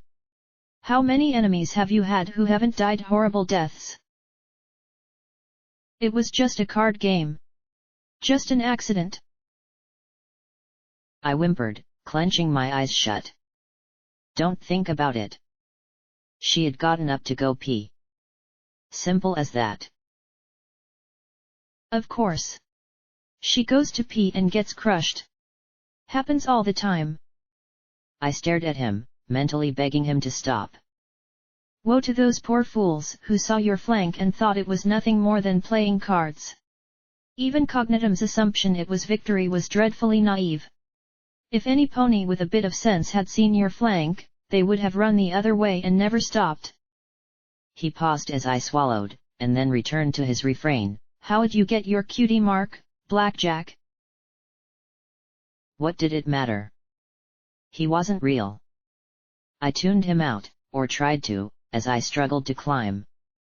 The shaft I had blasted with folly groaned and twisted around me, but every time I turned around, there was the dealer. Shuffling cards. Smiling. Waiting for the answer. I reached for a beam, and when it pulled free, I was so preoccupied that I fell a dozen feet and got peppered by metal and debris. He leaned over me. "How'd you get your mark?" he repeated. I groaned, pushing myself to my hooves. What would it hurt to tell him? "It was Hatches. I don't remember what her real name was. We just called her Hatches." I closed my eyes. "First one to leave always gets picked up by security. The others had one, and it was either going to be me or her leaving first. Getting picked up after curfew was 3 days locked in rehabilitation cells, or flogging. So Hatches and I had one more round to see who'd leave first. I lost." "Oh. Yeah. Then I was such a whiny baby about it that she agreed to leave first anyway. Nice about it, though. Claimed she had to pee." I muttered with a wistful smile that soon withered. "But the door sensor had malfunctioned. She walked through, and it closed on her. Killed her. But I didn't get in trouble or have to tattle on the others at the game," I said lowly. "So you won," the dealer chuckled. "And all it cost you was a life." "I didn't kill Hatches," I muttered. "I didn't want her dead. She was nice to me. Closest thing I had to a friend." I insisted as I resumed my ascent. "I didn't have time for this shit." "Go away. I've got a job to do." Once again, he was in my path. "I'm sure." He was silent for a second, empty sockets almost pitying, then asked as calm and cool as poison, "What was her real name, Fishy?" I quivered, hot tears on my cheeks. "I didn't kill her," I repeated, the words sounding like a prayer. "Right. But people who help you do have a nasty tendency to turn up dead," he said with a chuckle. "Always some pony there to bite the bullet. To die in your stead." "I never wanted that," I shouted back at him. "I tried to save people." Again my grip slipped, and I fell, spreading my wings to catch myself, and got pelted by rubble. I coughed and wiped gritty muck from my eyes. Was that sky up there? I was so close. The sardonic smirk was all the reply he needed, but he went on, relentlessly, "Sure. You didn't even want to kill your enemies. You just turned them into friends." His grin widened. "How'd that work out for them, again?" I quivered as I stared at the death awaiting me above. "No pony should have died for me," I whispered. "Why? You were always ready to die for them. They were just better at it than you were." He made a show of inspecting my body. "And when you didn't have any pony to do that, well, look at what a pound of flesh can buy." Finally, I balked and paused my ascent, staring at him as pebbles and scree rained down into my mane. He stared back, confident and smug as a skull could be. "Who are you? You're not my crazy. And I don't think you're the eater, either." "No? Well, who can tell for sure?" The dealer took his hat off. "If I were anything, and I'm not saying I am, I'd call me the Wasteland." And he gave me a little bow. "The Wasteland?" I echoed as I stared at him. "The desolation. The loss. The pain and sacrifice. I take you. All of you. And I make your lives living, bloody hell. I twist you. I tear you. I see what you're all made of. How far you can go. Where, exactly, you break." He showed cards of me after the seahorse. Of me outside Mary Pony right before the bomb went off. Of Shadow Bolt Tower dying. And you, Blackjack. You're a pony who should have fallen 100 times over. I try, and I try, and I try. But I can't quite get you. I don't die easily, I retorted, eyes narrowing. I don't have to kill you to get you, he said with a laugh. I get everyone sooner or later, though. Everyone. You think I'm some desolate landscape? I'm everywhere. In Elysium and Flank. In the skies of the Enclave and the depths of your stable. Everywhere there's contempt, ambition, avarice, and callousness. I was here before the war, and I'll be here no matter what civilization pops up, because murder and corruption, hatred and intolerance, those never change. He pressed a bony hoof to his chest. And for some reason, people love me. I don't, I hissed. But of course you do. He laughed. Weren't you always hating yourself for being a screw-up? You're now the most dangerously competent pony in the wasteland. Weren't you always hating your tiny little horn and lack of magic? Well, you're descended from Twilight Sparkle now. Weren't you pining for friends and lovers? I've given you more than a few. He cackled. I am so generous, like you. I give people what they crave. What they yearn for more than anything. He swept his hoof towards the ceiling above me. And now, I give you what you desire most. A heroic death. He leered at me. Make it a good one. You've none left to die for you. Then he evaporated with a last laugh. I hadn't killed Hatches, but there was no doubt I had benefited from her death. From so many deaths. The spring from which the river of blood flowed. One last round, then time to cash out. I croaked, then whispered, Ante up. I pulled myself through the last few dozen feet. The hole opened up in the very bottom of the eater's nest. The concave structure made of the dozens of skyscrapers away from me in every direction, the broken tips pointing up towards the skies.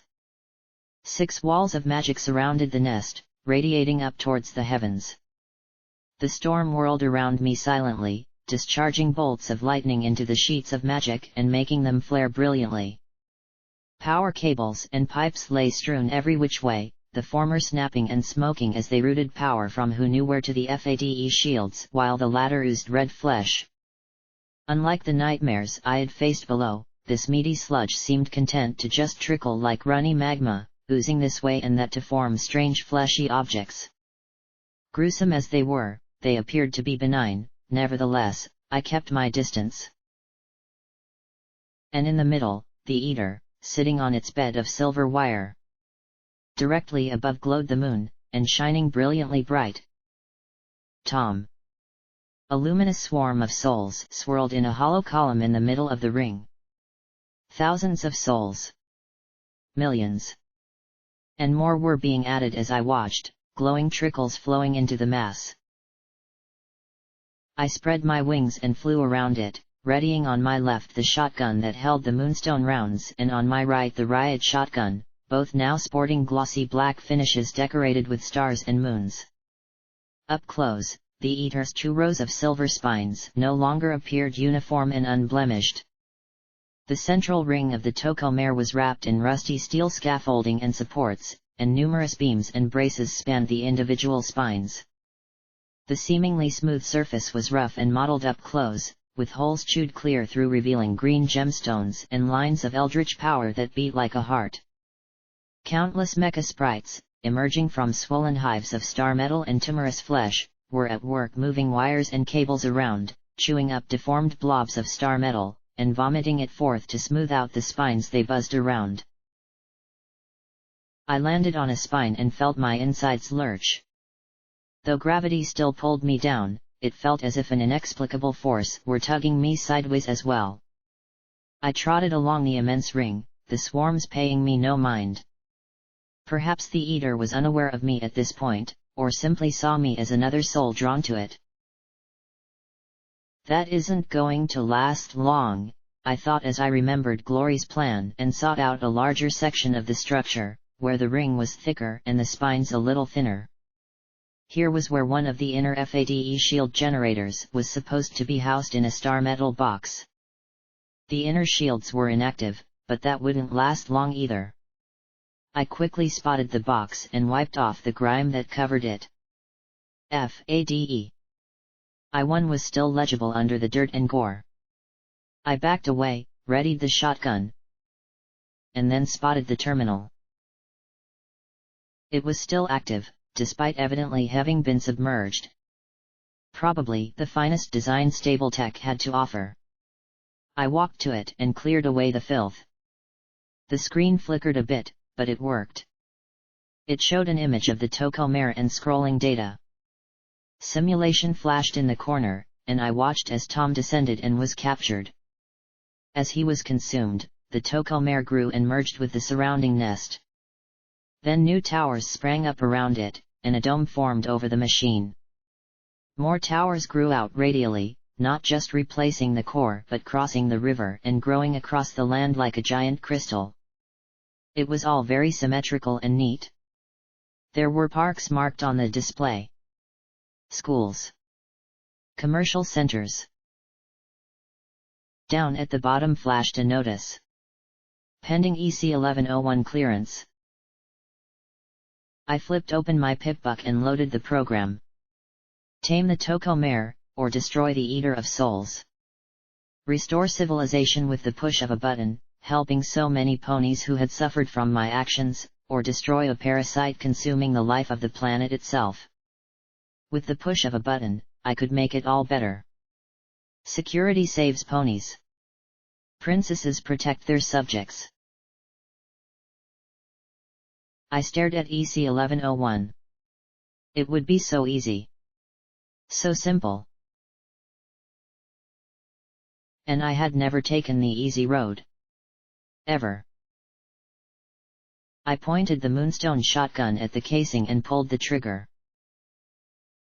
The lead slug struck the star metal casing and flattened against it, spreading out.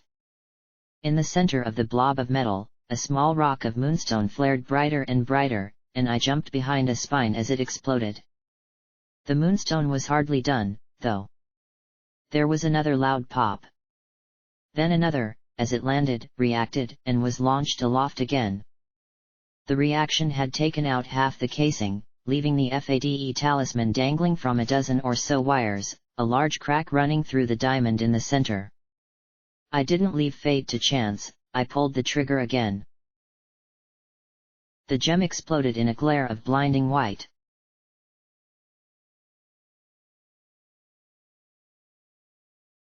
I blinked rapidly as my vision returned, voices coming from far away. "Are you all right, Blackjack?" A mare asked as I felt myself in a familiar bed. I quickly took stock of her, an earth pony mare, olive green with a grayish mane, in stable 99 Barding. As I stared at her, she immediately smiled. "Oh, you are awake. I was so worried after that terminal overloaded. I can't believe I was so careless." I continued to stare, and she frowned. "Blackjack? Are you okay?" "Duct tape?" I asked thickly, sitting up in my bed, in my dirty, messy room. And she wasn't alone, either. Scotch tape stood behind her, watching me shyly. "Scotch? Scotch tape," duct tape corrected, flushing a little. "Honestly, ponies are going to think I'm an alcoholic." She shook her head, then recomposed herself. "She wanted to thank you as well." "Thank you, Miss Blackjack. For saving my mom, I mean," Scotch said, brushing her mane out of her blue eyes. I almost jumped out of bed. My legs were my legs. My horn. My horn. The pair backed away as I gaped at my own reflection. With the exception of nasty bedminute, I looked like I should. "What happened?" I asked the others. I was shocked. Badly. You've been out for months. Duct Tape explained. When you showed signs of waking up, they moved you here. I pushed past the pair of them into the hall. It was my stable. It looked the same. Smelled the same. Blackjack? Duct Tape asked in concern. Where's Mom? I asked tensely as I levitated over my baton. In security, she said, but I was already trotting. Running, actually, and not to security. This wasn't possible. But if it were. If it were. I raced through the halls. And a pair of hoof cuffs appeared around my forelegs. I tripped and went sprawling across the floor, rolling in the direction of the fall to raise myself to my hooves. Hey, nice recovery, Daisy said with a grin, Marmalade smiling behind her. Guess being out for 3 months helped you keep on your hooves. I didn't hesitate this time. My magic picked the simple lock to the cuffs, and I pulled them off. Don't try and stop me, I told them, and Daisy's grin became a confused frown as I pointed the baton at her. Where's P21? I demanded. P. Wha? Daisy asked, clearly baffled. I turned my back on her and continued. If this really was stable 99, then there were going to be 2 changes, right now. I ran right up to medical, the pair following me and shouting my name. I stormed into the medical office, ready to kick flank and beat in skulls. Blackjack! You're awake! Dr. Syringe said brightly, smiling in clear welcome. Only one thing kept me from bashing the unicorn's blue face in. The Earth Pony Stallion in stable barding next to her. He was just as blue as her, his mane thick and shaggy, his eyes deep but untroubled. I can come back later, P21 said evenly to the doctor, looking back at the dots and mail mark on his flank. I've lived with it for my whole life. I can wait a little longer. She immediately flushed. I'm sorry you had to wait at all. Now that we've got a sane overmare, hopefully things can get better. Sane. Overmare? I asked weakly. Oh, right. You missed a lot. Syringe said with a frown. That little monster who used to be in charge is currently locked up till we can figure out how to deal with her. Your mom's the interim overmare. She said, then regarded P21 as she continued over my stunned bafflement. One of the first things she did was audit the breeding program and institute reforms. She hung her head. There's no way to make up for what we did. No, there isn't, P21 said grimly with a frown at her. But you're trying to do better. That's all that counts. He clearly worked to repress his anger as he regarded me curiously. She did. I asked faintly, unable to tear my eyes off him. You sound so surprised, a voice said behind me. I turned, gaping at the lavender mare with pink eyes and striped mane. Mom? I asked, my voice croaking. Come up to my office. I can fill you in on everything that's happened. She told me. So we did. Overmare Jin Rummy had learned of the Overmare's plot to kill Duct Tape with the terminal and sell us out to raiders, deposed her, and then, a few weeks later, risked opening up the stable to trade with the wasteland. Apparently, they'd hit things off wonderfully with a group of traders in Megamart led by a mare named Bottle Cap. Mom had sat by my bed and told me all about the ponies she had encountered since opening up the stable while I had been in my coma. Bottle Cap, Charity, Priest, Big Daddy and Dr. Triage. Even the VC and Enclave. Rampage was the rude representative of the Reapers, and Morning Glory was with the Thunderhead ponies. When she finished, I simply sat there. Everything I had gone through. Everything I had been through. A dream? You can talk to them yourself. Now that you're awake, I think a celebration is in order. Mom told me, patting my shoulder. Just give me a moment. We have fresh food. Fresh. No more recycled food. Isn't it wonderful? She asked, checking me. Yeah. Wonderful. I said as I stared into her eyes. There was something I had to say. I love you, Mom. And I hugged her tight. It seemed to surprise her. I love you too, Fishy, she said as she booped my nose lightly, then turned and trotted out of the office. I stared after her, then looked out the window. Out there were all the ponies I loved and cared about, alive and well. The stallions were freed. The overmare deposed. My stable was helping the wasteland. Could this be real? I stared at my own reflection, trying to think it through. Could Mom have deposed the overmare? Yes. Could she have listened to rivets and opened the door? Yes. Could she have told me about her own experiences, leading my shock-addled brain to weave a grand and terrible adventure from them? Maybe. Would she have freed the stallions? Not in a million years. My mom had been a good mare, but she had believed in 99. She had never shown the slightest concern or consideration for their well-being beyond what was needed for them to service the mares.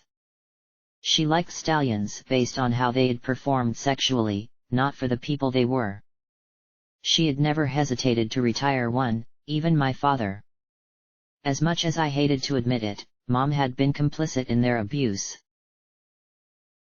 This was the dream. Not all that surprising, either. Tom had plopped us almost casually into a dream to speak to us, and now the eater was doing it to lock me up.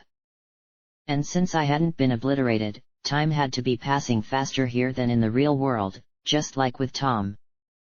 The only problem was that there was no Tom to end the dream. Wake up, I told myself. Nothing.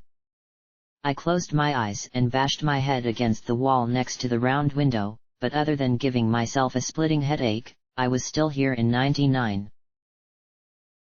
I'd had lots of experience in mindscapes though, and I had Luna. Ending a dream wasn't as easy as just trotting out of the stable. If the door was open, then the dream would just continue. There had to be something stopping me from ending this dream. My friends. My loved ones. Even my annoying enemies. Pretty pathetic compared to what I had come to deal with. I needed this dream to stop. Suicide was risky. If I just killed myself, I might be offing my ability to fight back. I had to reject this dream. There was one way. I heard Mom approaching, and my magic shut the door in her face, locking it. Blackjack! She called out as I walked to the controls. Blackjack, this isn't funny! She shouted, beating on the door. What are you doing in there? Waking up, I said as I opened up the commands to the rigged ventilators. Rivets always had been bad at taking care of special jobs that weren't on the schedule. Mom. P21. Scotch tape and her mother. Every pony I had loved growing up. I flipped the switch and immediately smelled the chlorine tang. A few seconds later, the screaming started. The screaming that I would never, ever, be able to forget. Blackjack! You murderer! But this time there was no lacunae to teleport me away. This time, I went with my stable.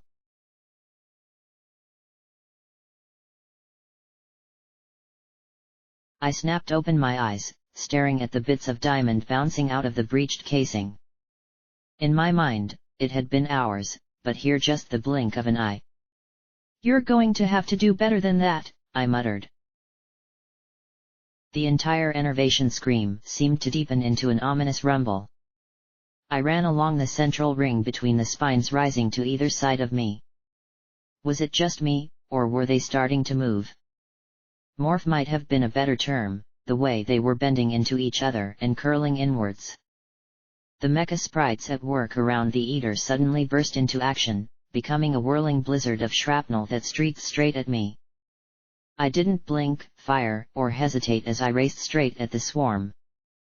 When they were close enough that I could see the tiny drill teeth in their mechanical mouths, I teleported right through the metallic plague to the far side. The swarm took a second to reverse and come after me. The rest were in a frenzy to complete something. Liquid gunk was leaking from tubes, flowing over the metal and assembling into pinkish maroon tissues. If the FADE shield generators were covered in flesh, that'd make it harder to disable them. I reached the second case a sixth of the way around the eater and took aim. The slug struck and stuck.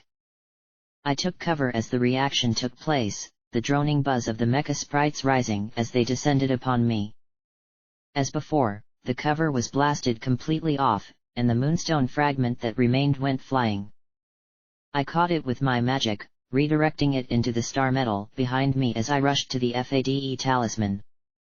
The fragment must have wedged somewhere, because the entire rock reacted at once, blowing me and the bots away in a single detonation. I groaned as I landed sprawled on my face in front of the generator. Squinting through one eye, I aimed duty at the talisman, and...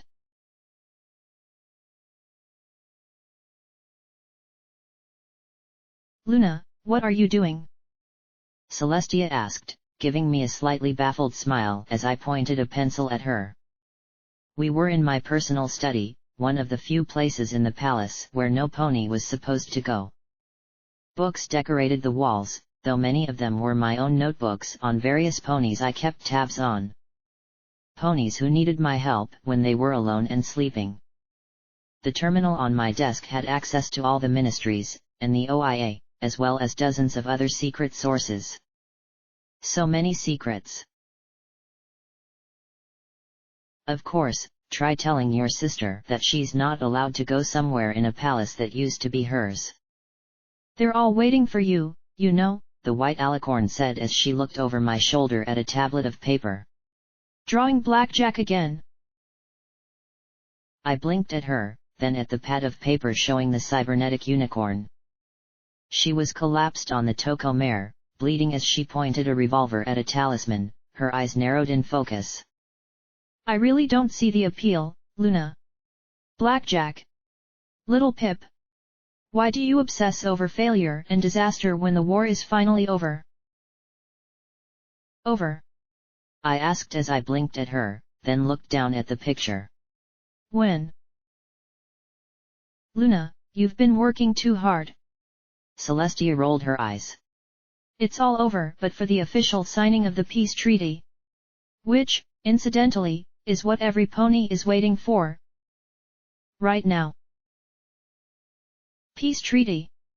I set the pad down. "How? That's not possible." "I used to think so too," Celestia sighed. "I just couldn't bear it. But you persevered where I failed, and the Kaiser has finally admitted that continued war will simply result in megaspell annihilation." She put a wing across my withers. "His ambassadors are here, and after reading the treaty myself, I can confirm that they're offering quite favorable terms for us. Apparently the Caesar's at risk of rebellion if he continues the war, too, and was willing to be generous." Celestia looked at me oddly. "Are you all right, Luna? You haven't been the same since the gala." Peace?" I asked weakly. Celestia gave me a nudge, and I rose to my hooves. She began to dress me in formal garb. It. I looked at the pad of paper and levitated it, letting her dress me up in my best black silk and diamond gown. I flipped through picture after picture, looking at notes written in the margins of each. Once everything has settled down, you really should write those stories. It doesn't hurt to have a hobby, and you've always been more creative than any pony gives you credit for," Celestia said as she put the silver and moonstone crown atop my head. Standing before me, she sighed and smiled sadly. "I also want to apologize." "For what?" "I haven't been very helpful. I thought abdication would ease my conscience and let me focus on the school, leaving you to sort out my mess. My meddling at Shattered Hoof didn't help." Her smile faded, regret etched in her face. "I should have trusted you more. Supported you more, as you supported me through the war. But I can see now that you're the princess Equestria needs." I stared at her, then walked to the mirror. My books were on the shelves, and all over the space were notes on the various disguises I had worn when I couldn't bear to be Princess Luna. Eclipse, the Black Pegasus agent, was only the most well-worn of them. I was used to running away into fantasy when life became unbearable. Outside was Equestria, vibrant and alive. I could hear Pinky's music, and from the fancy wagons arriving outside the palace, all the nobles would be there. "This is a dream," I murmured. "A dream come true," Celestia corrected in that vaguely annoying way she had. She probably didn't even know she did it. "Come. Every pony is waiting." Together we walked down the hall, past 2 guards, past 2 others, and into the ballroom. Immediately the entire hall broke into cheers and stomps. I balked, but Sister's wing was at my shoulder, and I halted, looked to her, and received her nod. I hated crowds like this. Nowhere to hide. All eyes on me, waiting for me to mess up. At the end of the room stood my dark marble throne, decorated in stars, and the smaller, plainer throne beside it for my sister. 3 chairs stood on either side of the thrones, and in front of them all was a long table. Seated at it were 5 of the 6 ministry mares. Only Pinkie Pie was absent, her seat occupied by another mare. Golden Blood lingered back behind and to the right of my throne, wearing only formal castle livery like the rest of my servants. I trotted past a visibly pregnant Applejack, a radiantly happy Fluttershy, and an aged yet composed Twilight Sparkle. As I took my seat in the middle, Rarity leaned over with a wide smile and whispered, "Where have you been, Your Majesty? The cameras have been rolling for hours." "I was drawing. Thinking about the wasteland? Drawing the conclusion to an epic struggle of good and evil. Occupied." "Well, I suppose it can't be helped," Rarity said with a sigh, then waved to some pony in the crowd. "Smile and wave, Your Majesty. This is your finest moment." I raised a hoof and waved to the gentle ponies as Celestia took her seat slightly behind me, looking over at Pinky's. "Pinky?" I asked the mares quietly. "Still in rehab," Twilight answered me, her voice barely audible through the cheering. "Thank you for keeping it quiet.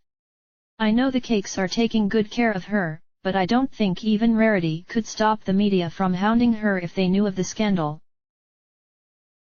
Of course. I kept secrets. The night excelled at hiding things.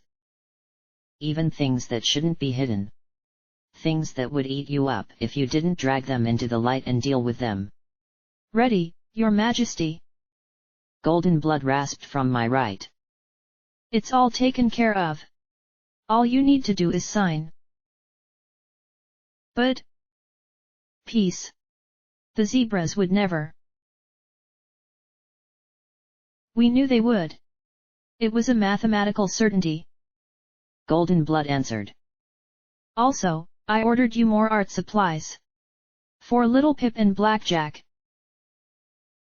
I scowled at him. "Can't I have anything private?" I huffed. "It is private," he rasped softly, then looked to the head of the hall. "They'll come in. I'll read the terms. You and the ministry mayors will sign. There will be a reception. I've got your speech ready. His smile wavered. Are you all right, Your Majesty? Was I? It just seems impossible. And wrong, but yet so very right. Continued hostilities would have been his downfall. No leader can fight a war without the will of the people, or at least a clear majority. Golden Blood said confidently. I'm sure he's quite desperate to present the peace accord to his own tribal leaders. He gestured to the front of the hall, where 13 zebra dignitaries were trotting in, the room suddenly silent save for the snapping of cameras. They were bedecked in elaborate outfits that spoke of their tribal affiliations. Grain for the Carnelia. Swamp orchids for the Ora. When they stood before the table, the leader, in traditional Romani plate armor, trotted forward.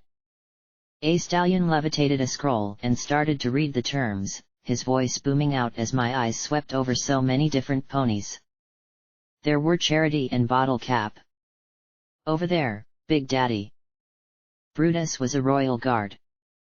Glory stood in Shadow Bolt armor, and P-21 in Royal Guard barding.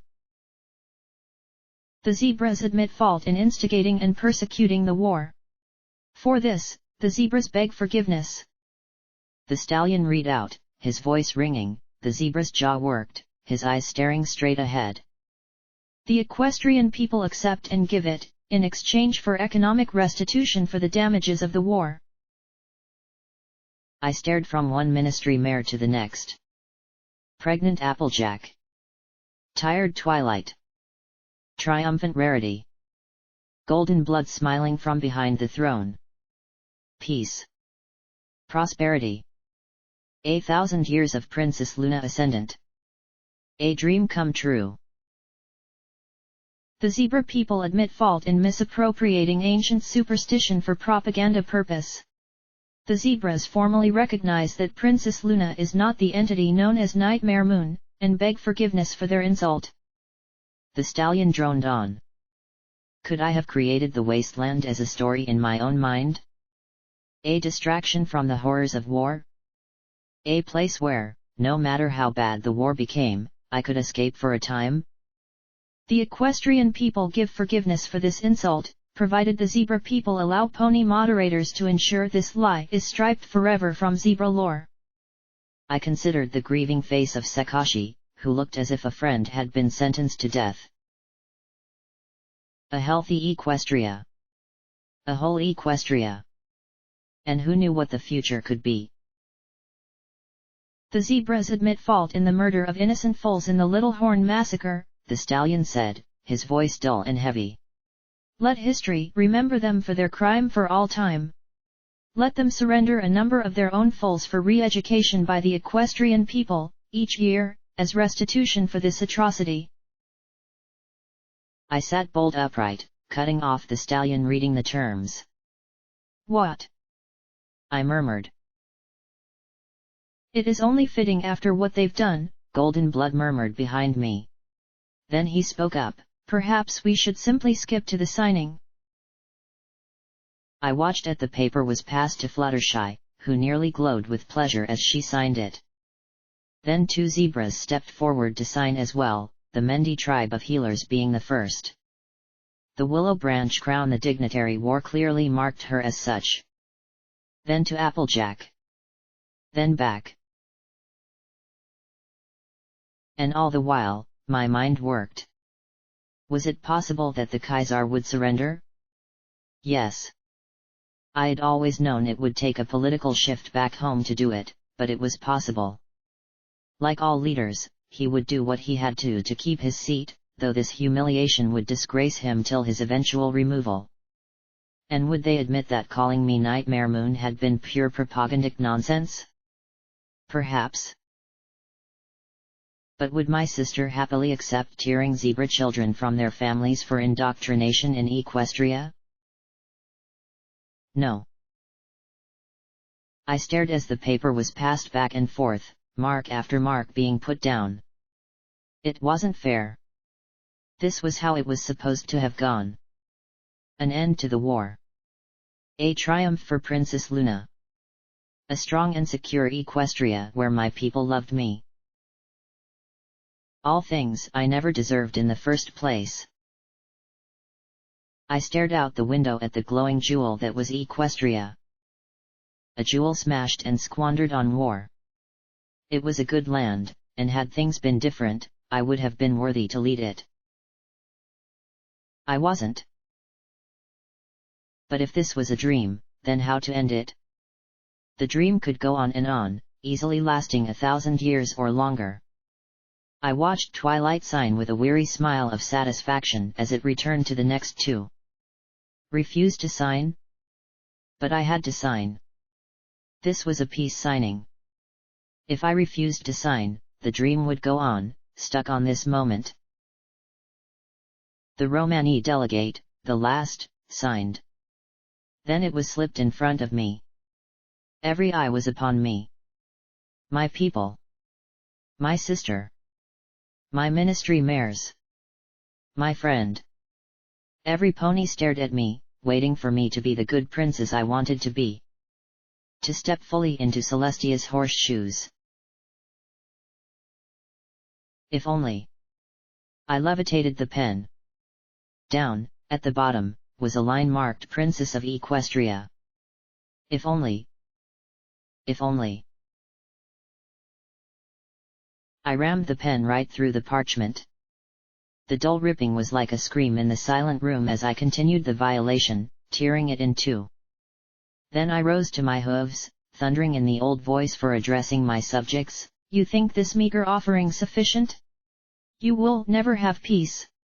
Not while a single one of you accursed zebra walk free. You shall have war. You shall have slaughter. You shall not have forgiveness, but annihilation. The room exploded in shouts. Shouts from ministry mares, outraged that I had thrown peace aside. Cries of concern from my sister. My wonderful, kind sister. Bellows and proclamations of doom from the zebras. Silence from Golden Blood. It didn't matter now.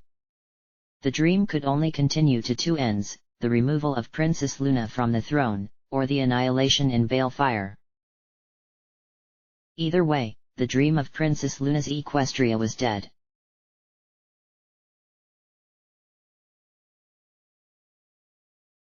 Emerging from the hallucination, I stared at the sight of the pieces of FADE generator flying every which way, smoke rising from the barrel as I shook. Luna's dream. But that dream was gone, and now I returned to my nightmare. One where I fought on the body of an enormous monstrosity from beyond.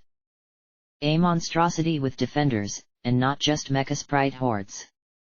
The fleshy glop had assembled itself into a host of horrid scuttling things that now crawled at me from every direction. To my left, the riot shotgun fired a dozen rounds, flechettes tearing into fanged maws. To my right, duty and sacrifice blew meaty holes in the faces of the faceless. My sword swept to and fro before me, slicing neatly again and again into uncaring flesh. It made no difference. I could not defeat these enemies with bullets and blade alone. In desperation, I threw together my bullet spell with the shield thingy I had attempted earlier, and a sphere of brilliant white energy exploded out from me. The bubble swelled, pushing the rising, abominable tide back long enough for me to take to the air. So did they. Buzzing chitinous wings, fleshy membranes, and greasy quills erupted from the creatures as they swarmed after me. I swooped and soared amid the spines, looping around the thick central ring. Every few seconds I'd twist around in midair, flying backwards as I blasted my pursuers with magic and bullet alike. A volley of shooting stars streaked out at them, seeking the nearest creatures and burning them with white-blue flames. Still, it wasn't enough. It would never be enough. This was a distraction, keeping me occupied. I needed more time. An opportunity I could use to find the remaining FADE shield generators and destroy them.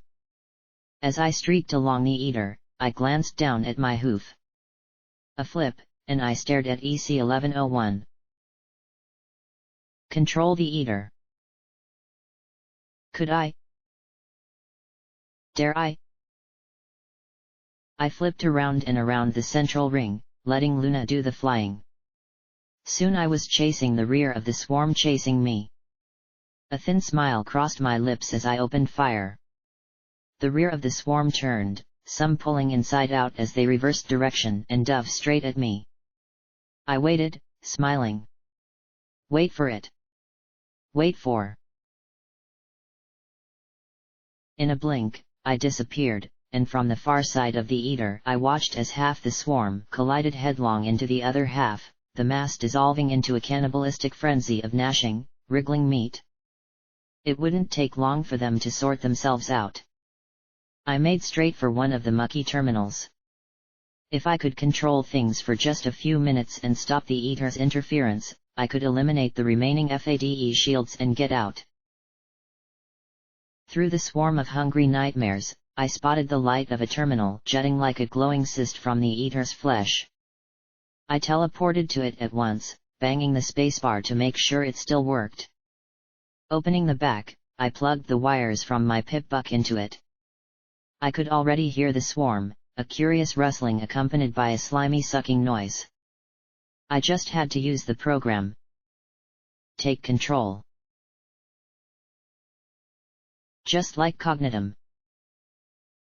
I froze, staring at the screen and my reflection in it. Cognitum. She had believed the eater was just a machine. A dangerous one, but ultimately one that was simply malfunctioning. Fix the malfunction, fix the machine, fix the problem, fix the wasteland. Save the wasteland. Save the world. Just like Dawn. Tools were made to be used. They weren't good or evil. They simply were. I had used my guns to kill hundreds, maybe thousands. That didn't make the guns evil. Was there any point in simply obliterating it? The ultimate waste of technology was to destroy it, forfeiting not only the use the technology would give but all the resources that had been spent in its creation. Whether I loathed it or not, this was just a device to be used. After all that had gone into raising this machine over the centuries, all the pain, strife, and death, didn't I have a responsibility to use it? Just like Steel Rain. But I'd use it to save my friends. My stable. My loved ones. Certainly they were worth saving.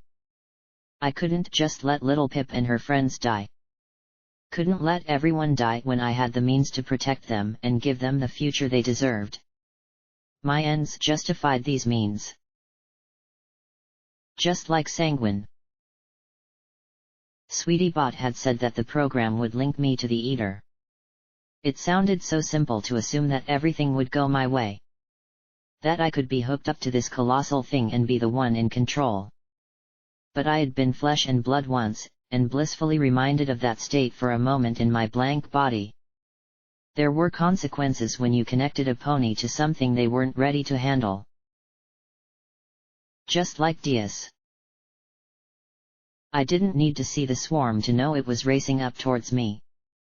Gnashing, squealing, chomping, hissing, buzzing, flapping, scratching noises rushed at me with the growing volume of an avalanche. I didn't need to rush, though. I simply closed my eyes, smiled, and pressed a button. And got rid of EC1101 once and for all. I wasn't sure what dumping a mega spell, uncontrolled and directionless, into the eater would do. For an instant, I had a mental picture of immense magical power contained within a crystalline matrix of incomprehensible beauty and complexity. Then that matrix exploded into a billion fiery stars, and I opened my eyes as the scream sounded. Not an enervation scream, nor the scream of the monstrosities about to consume me. No, this was a physical scream that seemed to emanate from every direction at once. And there was one unquestionable aspect to it. Pain. The swarm collapsed into maroon splatters behind me as the entire massive structure heaved under me. I lapsed into SATS, but even that couldn't help me hit the cover of the FATE shield generator. 2 shots went wild, exploding against spines that seemed to be splintering, melting, and reforming before my eyes. I aimed along the barrel as those 2 fragments of moonstone each gave a final burst of bright white.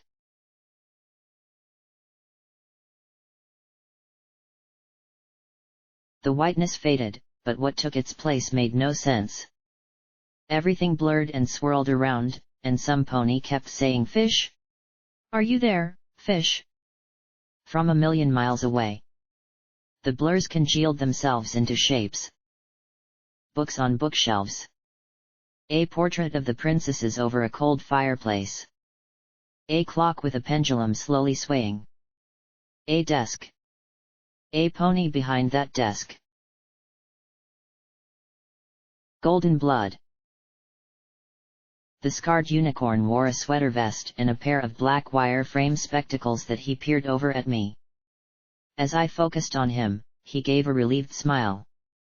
"Oh, good, the drugs are working. We finally have lucidity," he said calmly. "Welcome back, Go Fish."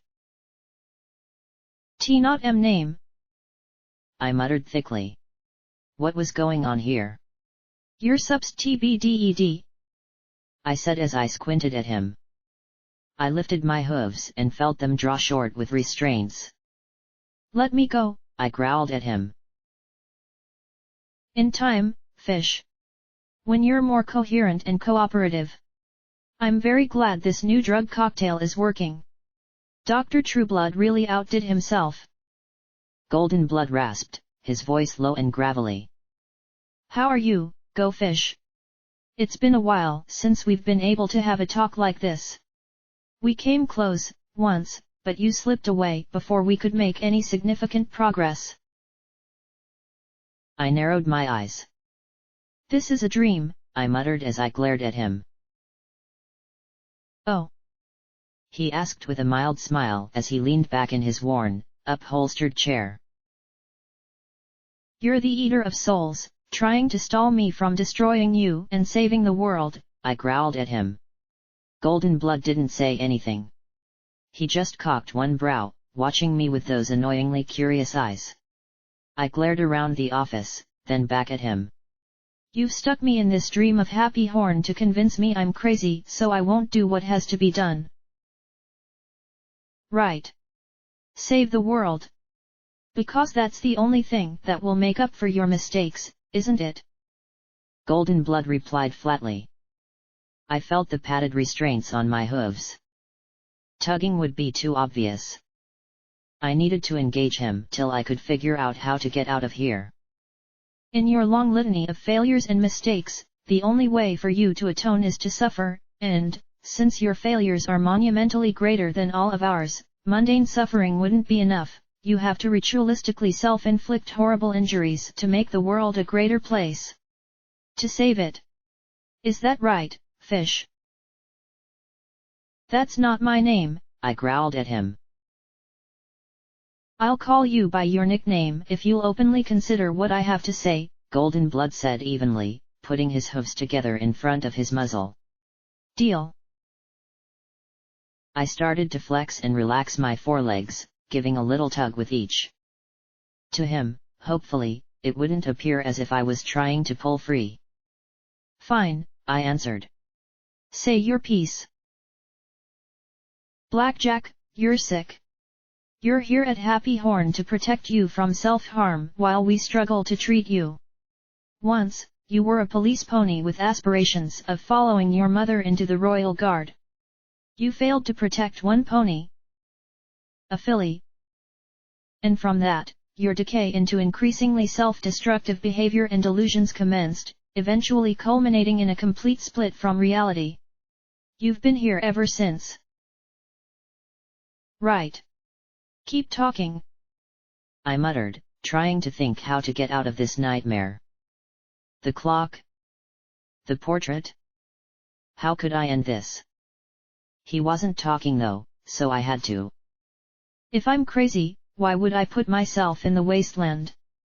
Why would any pony? Golden Blood smiled paternally. You would be surprised how many psychotic breaks involve some kind of apocalyptic element. I'm working on a paper, actually. There's some deep-seated fantasy in pining away for the death of the civilized world. To some, it's a place of absolute freedom and liberty, where frustration can be met with responsibility-free violence. To others, it's an escape from the mundanity and tedium of life. For you, it's a place in which you feel like you can suffer as you deserve. He lifted a file as thick as my hoof and took out some withered pages. Think about it, Blackjack. You got out into the wasteland, and the first thing you did was run into foals needing your help. You failed one. He checked another paper. A short time later, you killed 40 foals. You magnified the failure of one to an unforgivable degree. Another paper. Failed to prevent zebras from getting killed. Failed to protect mares wearing bomb collars. Another, and he chuckled. Killed every pony in your bunker home. He just smiled at me and then shook his head. Every time you start to feel better, you find some horrible way to make things worse for yourself. You simply cannot forgive yourself for one mistake. Right. I want to kill helpless ponies. I scoffed. You want to suffer, Golden Blood countered wearily. Back when you were lucid, you engaged in increasingly self-destructive behavior. The risky sex. The binge drinking. Masochism. Self-mutilation. You're punishing yourself for that one mistake you made, where you failed to save a filly. He sighed, opening the Dometic file to bookmarked pages. For a time, I hoped we were going to make a breakthrough, but it seemed your delusions magnified. Trying to stop a war in the sky? Going to the moon to stop a superweapon? Fighting some eater of souls for the world? Does any of that sound even close to reality? It's not my fault, I replied, not wanting to admit that he had a point. And it doesn't matter. I'm not going to believe none of that was real. I lost my friends. Ponies I loved. I hissed, feeling hot tears on my cheeks.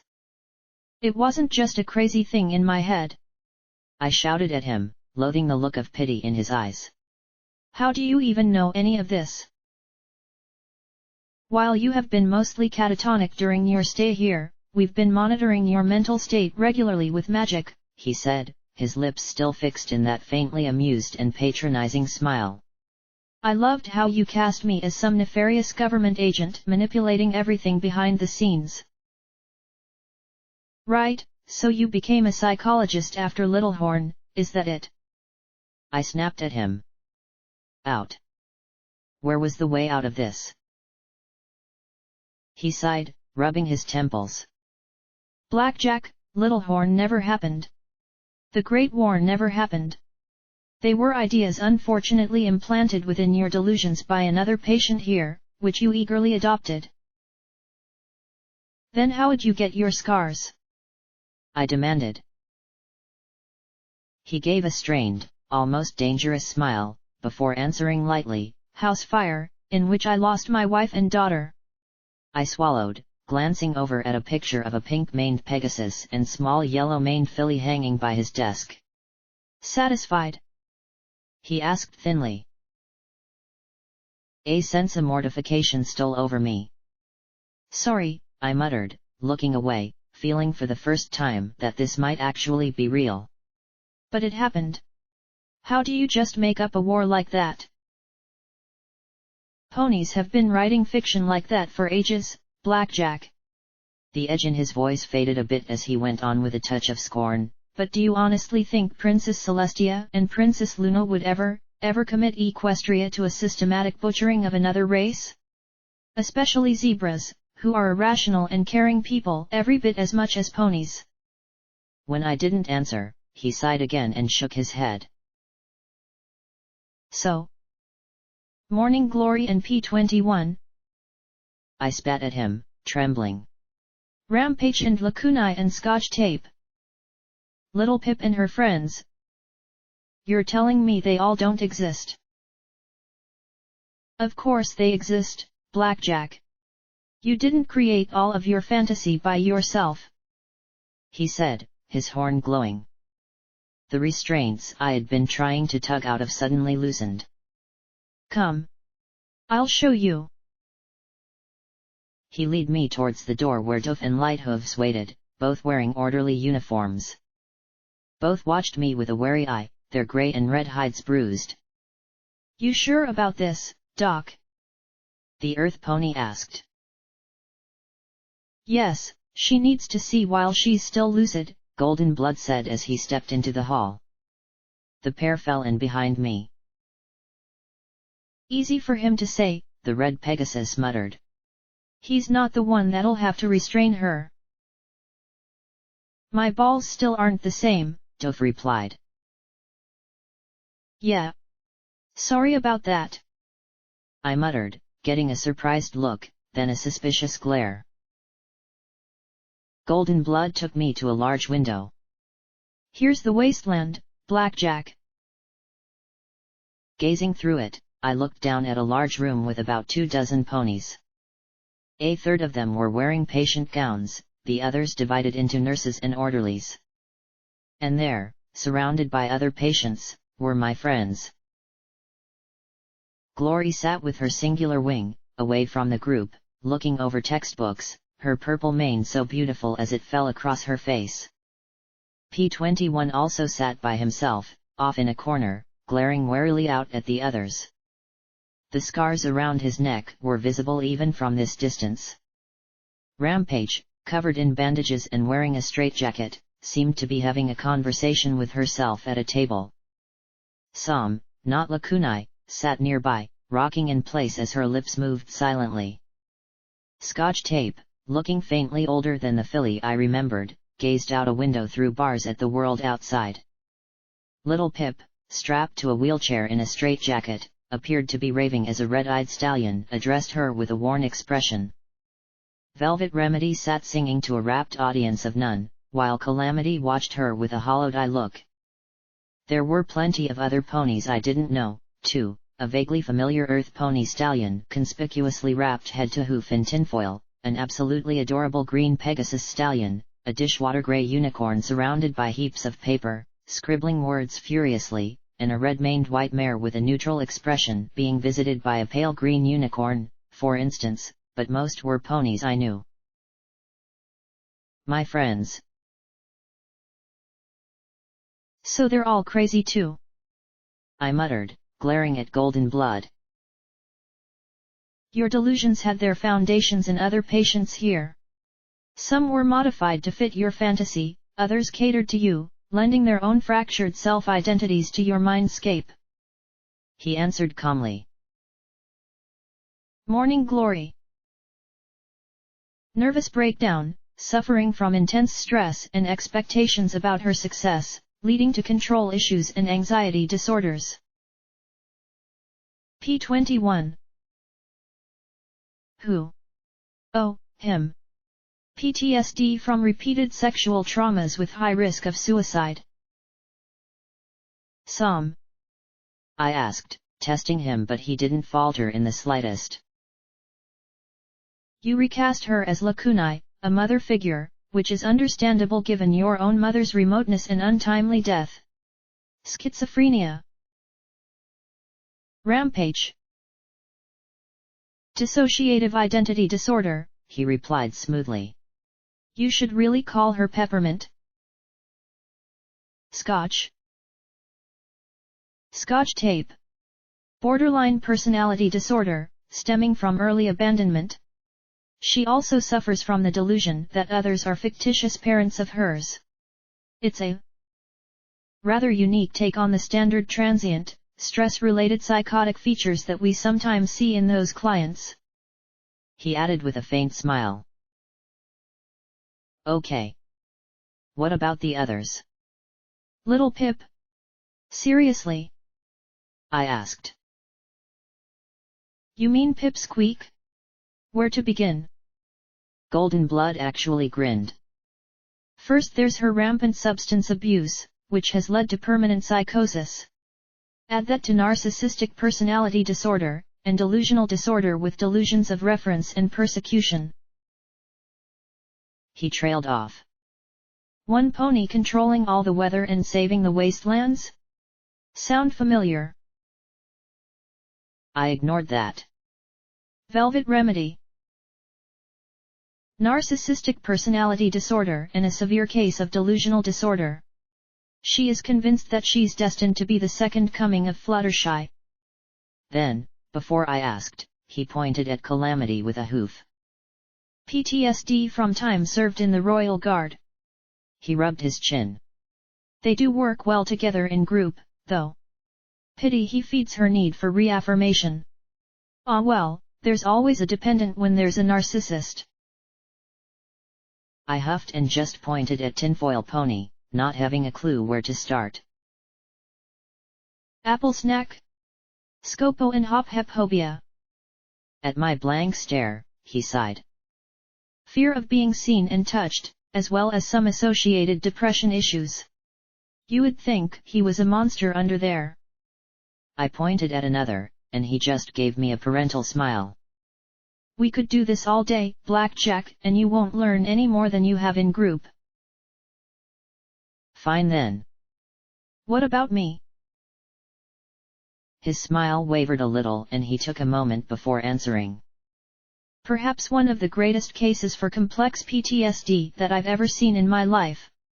That, combined with an underlying bipolar disorder, has created a, to be frank, fascinating mix of delusions, self-neglect, and impulsivity.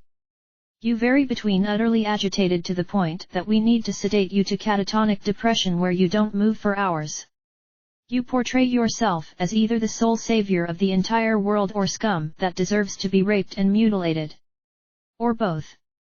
And you seek self-annihilation for perceived, unforgivable offenses that are amplified and re-amplified in your mind. This is ridiculous. I snapped as I turned away, and ran into Doof. Immediately, both he and I tensed. What was I doing?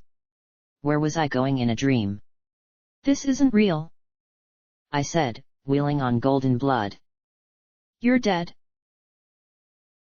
The scarred stallion sighed. Blackjack, think about it. What is more likely, that you are fighting for your life in some irradiated nightmare, or that you are simply ill and need to get better? That you're security, facing incredible odds to save lives, or that you're a mare who's far too hard on herself and needs some help? That you're the long-lost descendant of Twilight Sparkle with Princess Luna's soul and a special spell that will save the world, or that you're just a police pony who let one bad day completely consume her? I turned back to the observation window and stared down at them all. Was it all in my head? I simply couldn't tell anymore. He put a hoof on my shoulder. There is no wasteland, Blackjack. There never was. He rasped, like a grizzled uncle who smoked too much. Then I imagined the sound of shuffling cards, and an equally grave voice intoning, "You think I'm some desolate landscape? I'm everywhere. A world without the wasteland." I closed my eyes.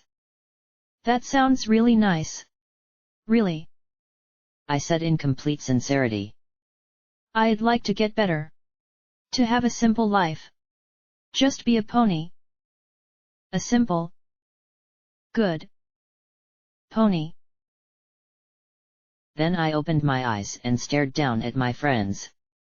What would it be like to just going back to being just Blackjack? But as I gazed at my friends, something niggled at me. A malcontent little part of myself. I glanced at Golden Blood, in his glasses and sweater, his eyes full of concern. There's just one thing I want from you. Something really simple. Golden Blood's frown deepened.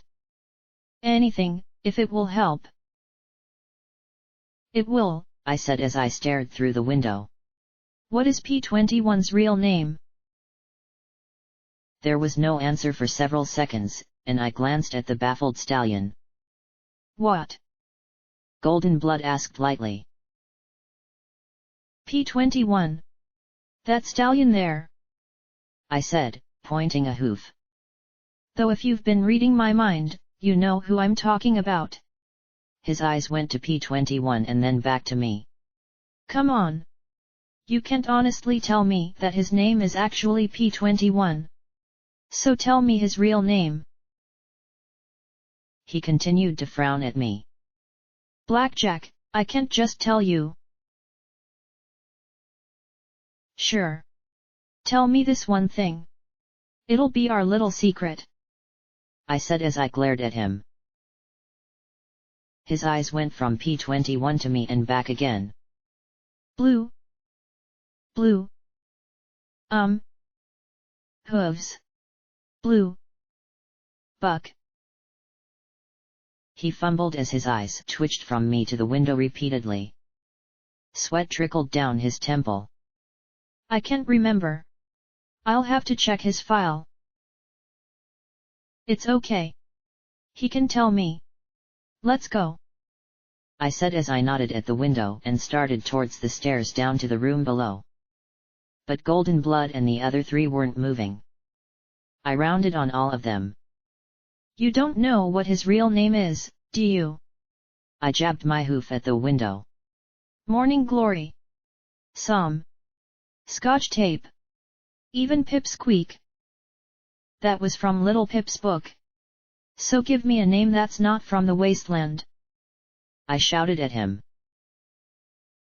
You need to calm down, Golden Blood replied in alarm.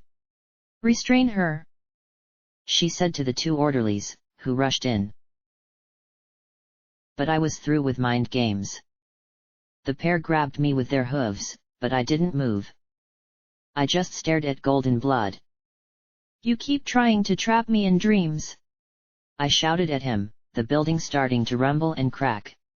But I am the princess of the night, and you will constrain me no longer, I bellowed as the cracks spread, now through the struggling, grunting stallions like they were cheap porcelain figurines. I seized that fundamental truth and pushed against this lie. I watched as Golden Blood's eyes went wide with fear before the world exploded into shards of darkness.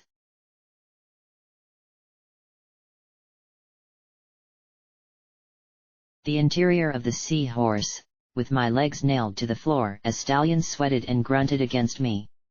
I ignored and pushed again, the ship creaking, the blackness of my sight cracking like smoked glass. Another dream. Another illusion. But I was through being distracted. I kept pushing my will against that blinding darkness. Face me, I grunted as I concentrated. The darkness shattered.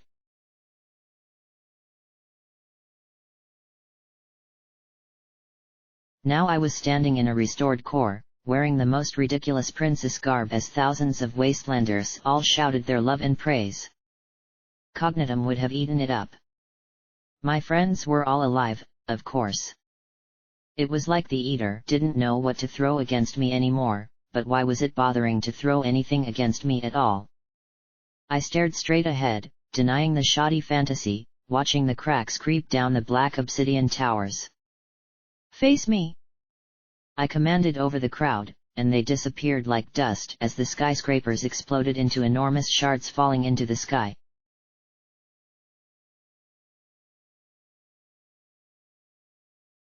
Star House. P21 as husband and father. Glory as wife. Rampage as friend. I pushed past it, the house shattering like glass into fragments of thought. These phantasms weren't my friends, and I wasn't going to be caught up by illusions of the real thing. Face me, you coward! I screamed as the shards flew away from me in every direction.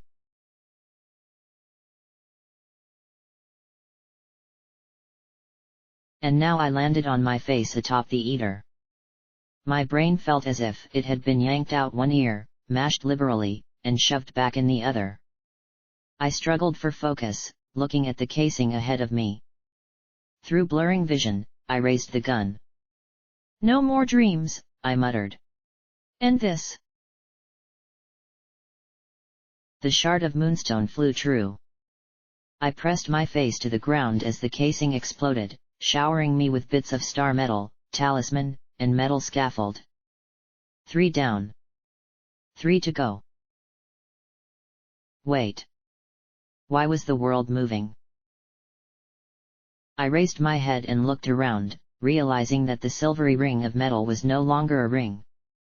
The spines were curling and rearranging themselves, and the central ring I was on had become disconnected, now more like an undulating, segmented curved bar of metal than a solid loop. And it was continuing to move as I held on with my fingers, trying to avoid being flung off.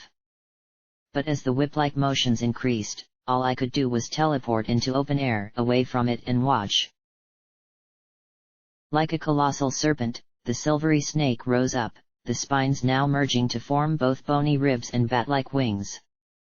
The large lump I had landed on earlier was now an immense dragon-like skull with baleful eyes of green death glaring straight at me. The fleshy ooze covered it, forming muscle and scale. 2 clawed hands floated to either side of it, able to hold a dozen blackjacks each. 3 small, flat silver satellites orbited it, beaming fields of magic out in a triangular arrangement to catch Tom as he fell. But I couldn't think about them now.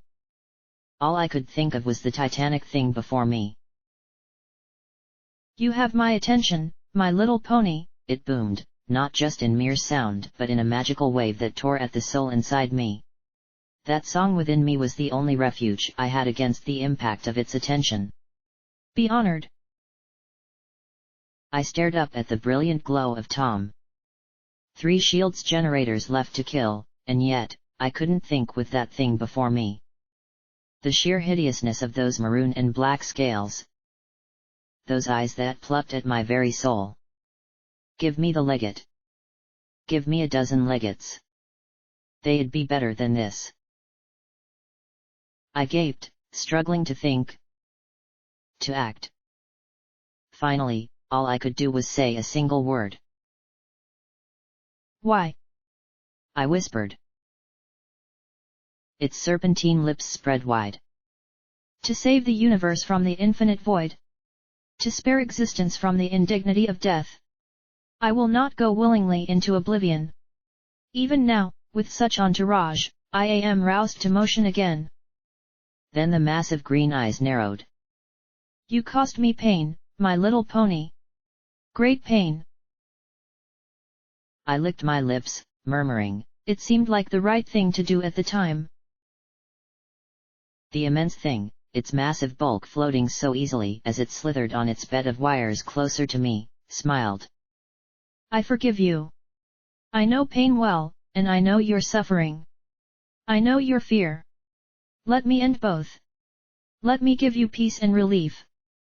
It reached out its hand, claws as big as my body spread wide. Let me reunite you with glory, the eater offered in its sibilant hiss. Forever. To be together again. A part of me yearned for that. The sword slashed across a massive palm, sparking with silver fire when it clashed on the star metal bones within. The wound was virtually a papercut compared to the size of the monster, but papercuts can still hurt. I flew back as the hand clenched shut on the space I had occupied a second ago, the eater howling as its eyes blazed in rage. Sorry. I shouted at it, a wild thrill running through me. She'd never forgive me if I just gave up. I promised, after all.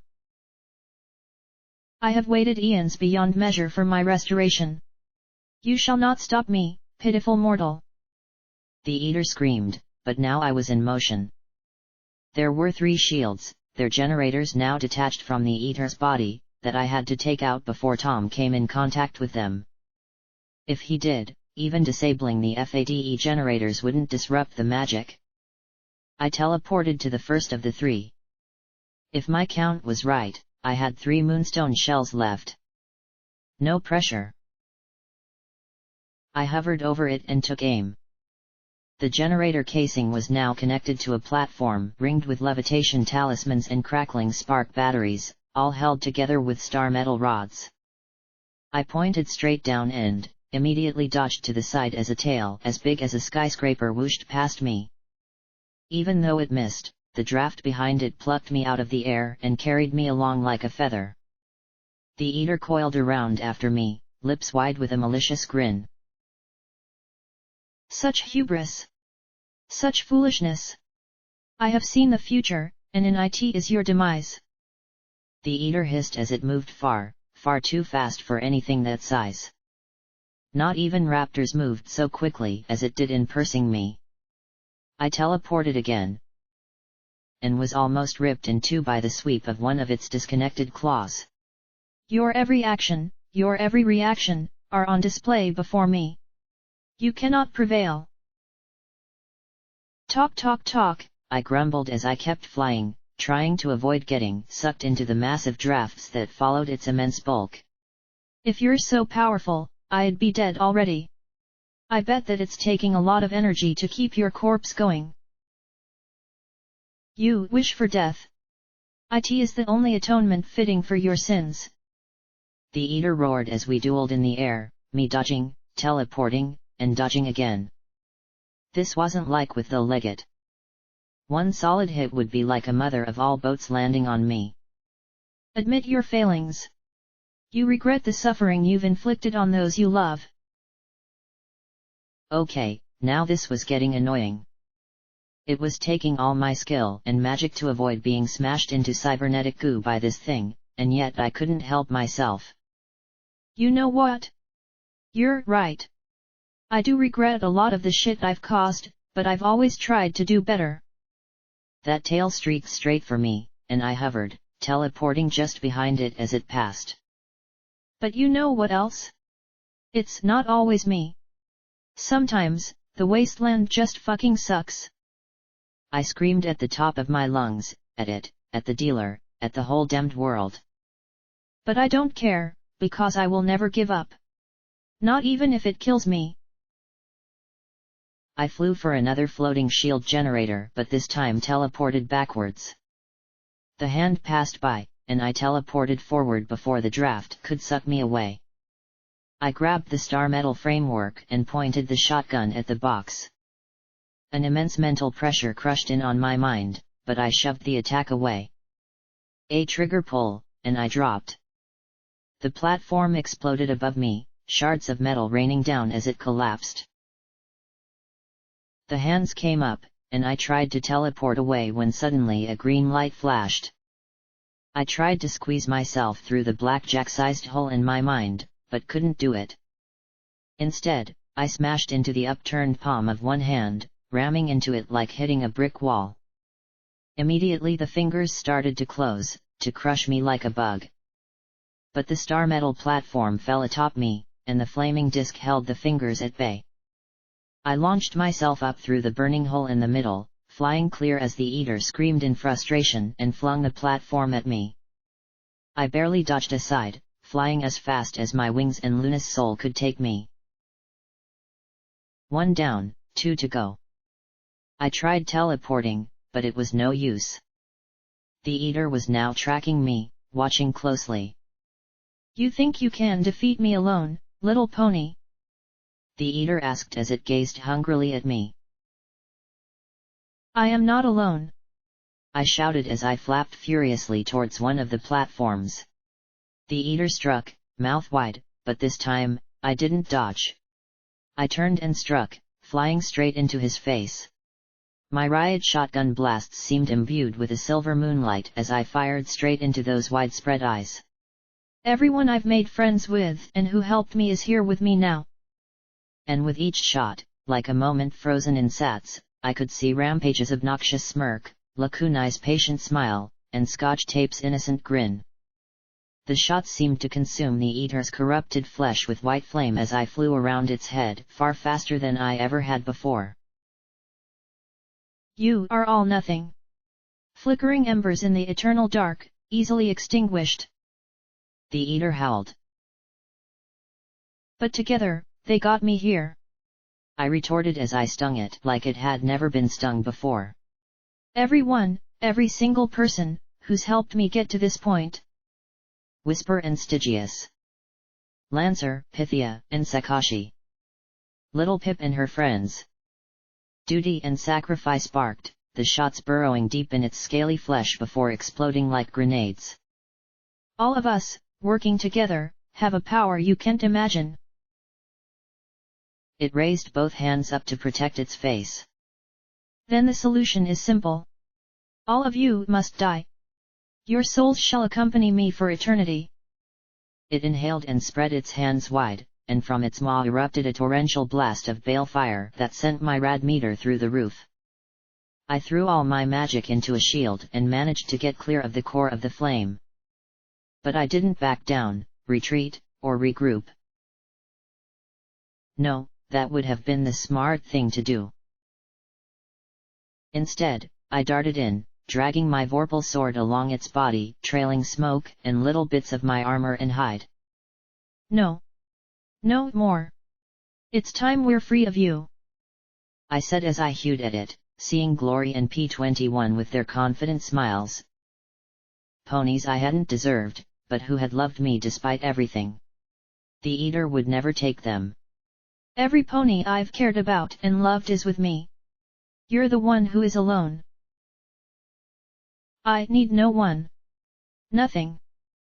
The Eater screamed, flailing wildly. Its claws and tail and wings smashed buildings, tore the wires free, and beat a whirlwind inside the glowing magical field. I was greatest. Brightest. I will be so again, even if I have to snuff out every other wretched, treacherous spark in the skies. While it ranted, I swooped into the second-to-last shield generator. 2 shotgun shells left. I fired, and the slug streaked in and hit the casing. But something was wrong. There was a feeble glow of white magic, and then the side of the case detonated with an anemic pop. I flew in and finished the shield talisman with my sword. The triangular projection of magic flickered and went out. Then the tail smacked the platform with such force that I was all but plastered against it as it streaked right into the magical wall of the shaft. I heaved myself away with all the strength I could muster, the platform impacting against the wall of magic and the spark batteries exploding in a shower of lightning. I had only a moment to gather my wits before I was flying as fast as I could, a stream of blinding balefire pursuing me.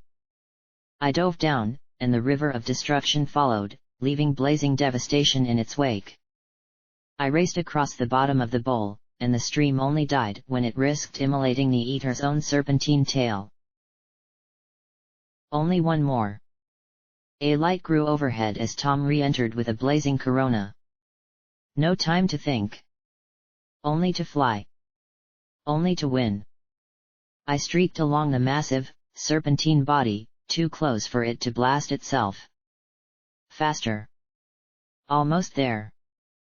I could hear the Moonstone song radiating above me.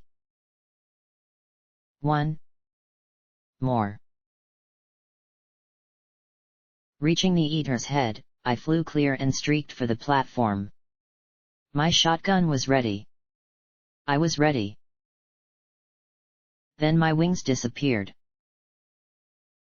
The claw ripped through them so quickly and cleanly that I was transformed from a flying body into a ballistic one without being knocked off target. Bloody stubs of metal continued to beat in a futile attempt to keep me in the air. I waved my limbs in a desperate attempt to reach the floating platform before I tumbled to what would certainly be my end. My fingers popped free and caught on the platform's edge, and I swung around the frame and collided with the underside with a resounding bang. Ow! I groaned as I hung there a moment, then shook my head hard. One more! I muttered, pulling myself atop the platform and over to the box holding the shield talisman. Falteringly, I struggled to my hooves. The Eater rose before me, the ruined remains of my wings being shaken from an immense claw as it spread its hands wide, deathly energies crackling in its maw. Overhead came a rush of wind and an azure glow, like a blue sun descending. It didn't matter. Distantly, I could hear chapel's bell tolling. I had won. I pointed the shotgun at the box beneath my hooves and pulled the trigger. The slug impacted at my hooves.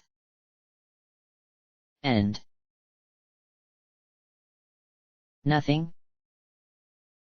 I stared down between my legs at the sight of the lead slug smooshed against the casing, but instead of a moonstone shard, star metal glittered in the middle.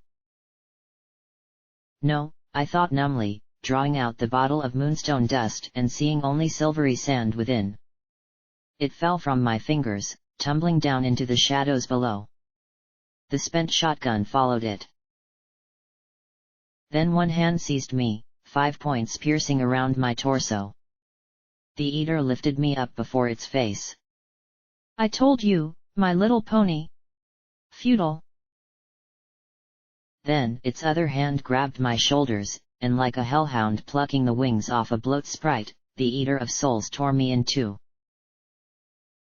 A numbness spread through me as I fell from his talons back onto the platform. Only my augmentation kept me from passing out immediately from blood loss as I lay there, seeing my entrails and synthetic sinews and wires dangling down beneath me. Now, bear witness, he bellowed as he moved down beneath the sole remaining field. Tom impacted.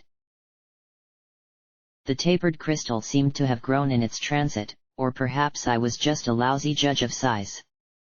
The tip of the stone dragged along the edge of the shaft in a blinding trail of fiery light and magic that swirled around me. Only my proximity to the shield talisman kept me from being instantly crushed and blasted off by the hurricane force of displaced air or the colossal heat. I'd eliminated 5 of the shields, but the 6th still sufficed to keep Tom from reaching the eater. An enormous flaming blue alicorn seemed to swell from the stone, and brilliant, blazing hooves struck around to either side of the magical wedge, holding it at bay. The eater wove back and forth, cackling with glee. Those floating claws snatched handfuls of blazing spirit fire and drew them to its maw, where it devoured them hungrily. Every bite seemed to make the eater swell. Your champion has failed, the eater taunted amid mouthfuls of glowing blue luminescence. With my last moments, I will defy you. Tom cried out as the eater's disembodied hands ripped away more flaming gobbets. Your last moments are delicious, the eater cackled as he feasted on the still living star. And all I could do was hang there, my guts dangling out beneath me, my chest ripped open. I had failed. I had failed. Sister. Glory. I had failed. I closed my eyes. At least I could enjoy the moonstone's song, beautiful, but now desperate and strained as it fought against its nemesis. It truly was a beautiful melody. But not the only song I heard. I opened my eyes and looked down at my chest. I guessed it was the big round drum with all the wires coming out of it. Slowly, dripping blood and other fluids, I pulled it from my crippled chest cavity. You have a heart of moonstone. That was what Glory had said. I stared a second longer, and then I lifted my sword in my other hand. Carefully, I cut the end off the drum. There, nestled in a bed of gemstones, was a hunk of moonstone. I had been told she had been lucky to find an appropriate gem to power my body, and as I stared at it, I realized that I had seen it before, in Horizon Labs and the disassembled silver bullet. It was larger than the slivers in the slugs I had used before. It hadn't been corrupted yet. I wasn't beaten yet. I yanked the stone free, and instantly my vision filled with critical error in bright red letters and switching to reserve power with a percentage that was ticking down. Rapidly. I dragged myself along the frame, feeling my life ebb away with each exertion. Then I took the stone and pressed it against the casing. The metal began to glow brighter and brighter, and then exploded with a detonation that blew my hand apart but left a hole in the metal. I fumbled with the stone, barely able to catch it with my other hand, holding it as if my soul depended on it. I raised the sword with my magic. No! The eater screamed, grabbing me again and pulling me away from the platform. The moonstone did nothing against the fleshy meat protecting his star metal skeleton. No more interference. You are done. Almost. But I wasn't quite done. I slipped into Sats. 3 magic bullets to the FADE diamond inside the case. Execute. The magic bolts streaked out, hitting the insides of the box and ripping out the connections between the diamond and the power supply. The gemstone went dark, but the field was already active. The eater froze, and then its mouth split wide in a hysterical laugh of triumph. I stared at the stone and then closed my eyes. I might not actually be Princess Luna, but I had her soul. And while I couldn't raise or lower the whole moon, I could raise a small piece of it. My horn flared as I pushed Tom up the shaft. Just a bit. Just enough for the wedge of magic to lose power, flicker, and disappear. With a relieved smile, I cut the magic. Tom fell. The eater dropped me as Tom smashed the platform to the ground, and I fell along with it. Both of us landed on a knoll of rock, broken and bent. Laying on my back, I watched as the eater clawed and raked his talons against the flaming hooves, but now nothing protected him. Every impact of Tom's hooves was a lightning bolt, and bit by bit, Tom smashed the eater down towards the earth, and me. You are done. Tom roared as his hooves detonated like mega spells, making the platform rock wildly. You are finished. He boomed, rearing back and smashing the eater in its blazing face. You are ended. He thundered as he blazed, the heat baking me even with my augmentation. Despite being mortally wounded, a part of me refused to simply die, and I stared at the inactive talisman next to me. No. The eater whinged. I cannot die. Existence needs me. But he was silenced by an azure hoof smashing him in the maw. I fumbled with the moonstone, but my remaining hand couldn't seem to get it back in right. It would have been easy just to lie there and be obliterated by the two, but I needed to see this to the end.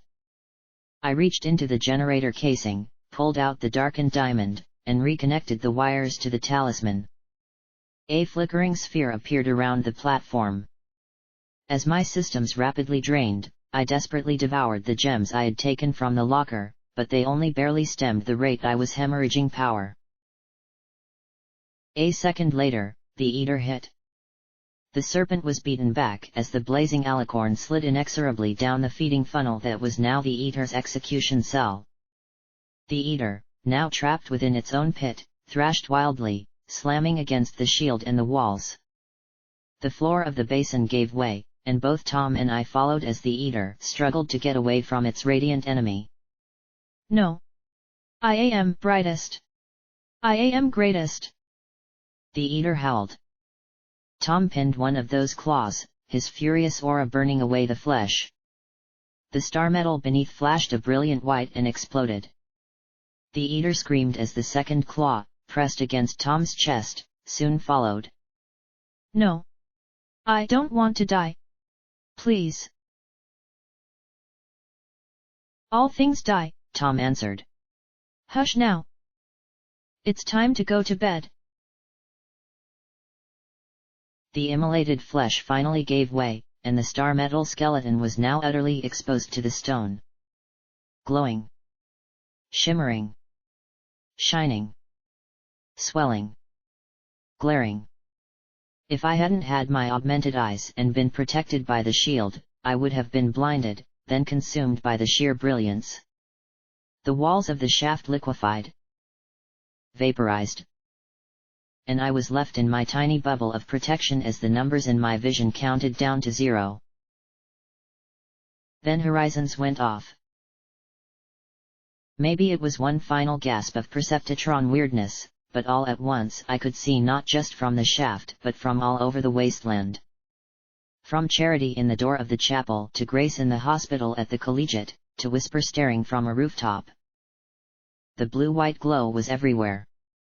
I could only guess the magic fields kept every pony from being blinded as the light stretched higher and higher in the sky, the glow spreading from horizon to horizon. It wasn't just mere light and energy, any more than the eater was simple metal and malfunctioning machinery. It was a beam of light that shone out into the universe. In 10 ponies' windows, a line of light gleamed towards the heavens from behind the distant mountains. In the SPP hub, images from dozens of towers showed the pillar of light stream into the night. Then, like a pitiful whine in the back of my mind, I heard the eater's last whimper, "Will it hurt?" And then he was gone. Tom remained, an outline of moonstone chunks vaporizing in the furnace, looking at me gravely. Then the star spirit bowed its head once to me and vanished. The column of light dwindled to nothing. With the energy dissipated, the walls of magic disappeared too. Nothing remained of the core. It had been transformed into an almost perfectly concave bowl resting at the base of the great granite knob that had been the southernmost tip of the island. I didn't know why, but the surface of the rock wasn't a molten mass. I could only imagine that somehow the departing spirit had prevented us all from being cooked. But the souls lingered. Millions. Tens of millions. Freed from the eater, they hung like a constellation of stars spreading in all directions. Some sank into the earth. Others streamed towards the sky. Some touched the weary survivors. I killed the shield and stretched out my hoof towards the countless motes. One drifted against me, and for a moment I smelled Mom's mane. I heard the warm chuckle of P-21. Another gave my cheek the caress of a soft grey wing. And from the mare's chest, a mote emerged. Among so many, few would note it any brighter than the others as it rose towards the starry sky which had been its home for so long. Only little Pip, in the SPP, would hear a princess's sobs as it joined the others. The mare that remained, little more than a corpse animated by failing technology, stared up at the motes until they were indistinguishable from the stars, meaningless numbers approaching zero in her vision. To the south came a booming rumble as the concrete walls of the dams collapsed into the pit. To the north rose a matching gurgle as the sea rushed in to fill the void.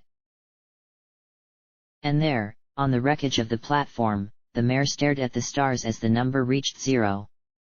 Darkness took her. And silence. Yet her lips curled in a smile as she felt hot liquid rolling down her cheeks. The rumbling grew, becoming her entire world. Stretching into eternity.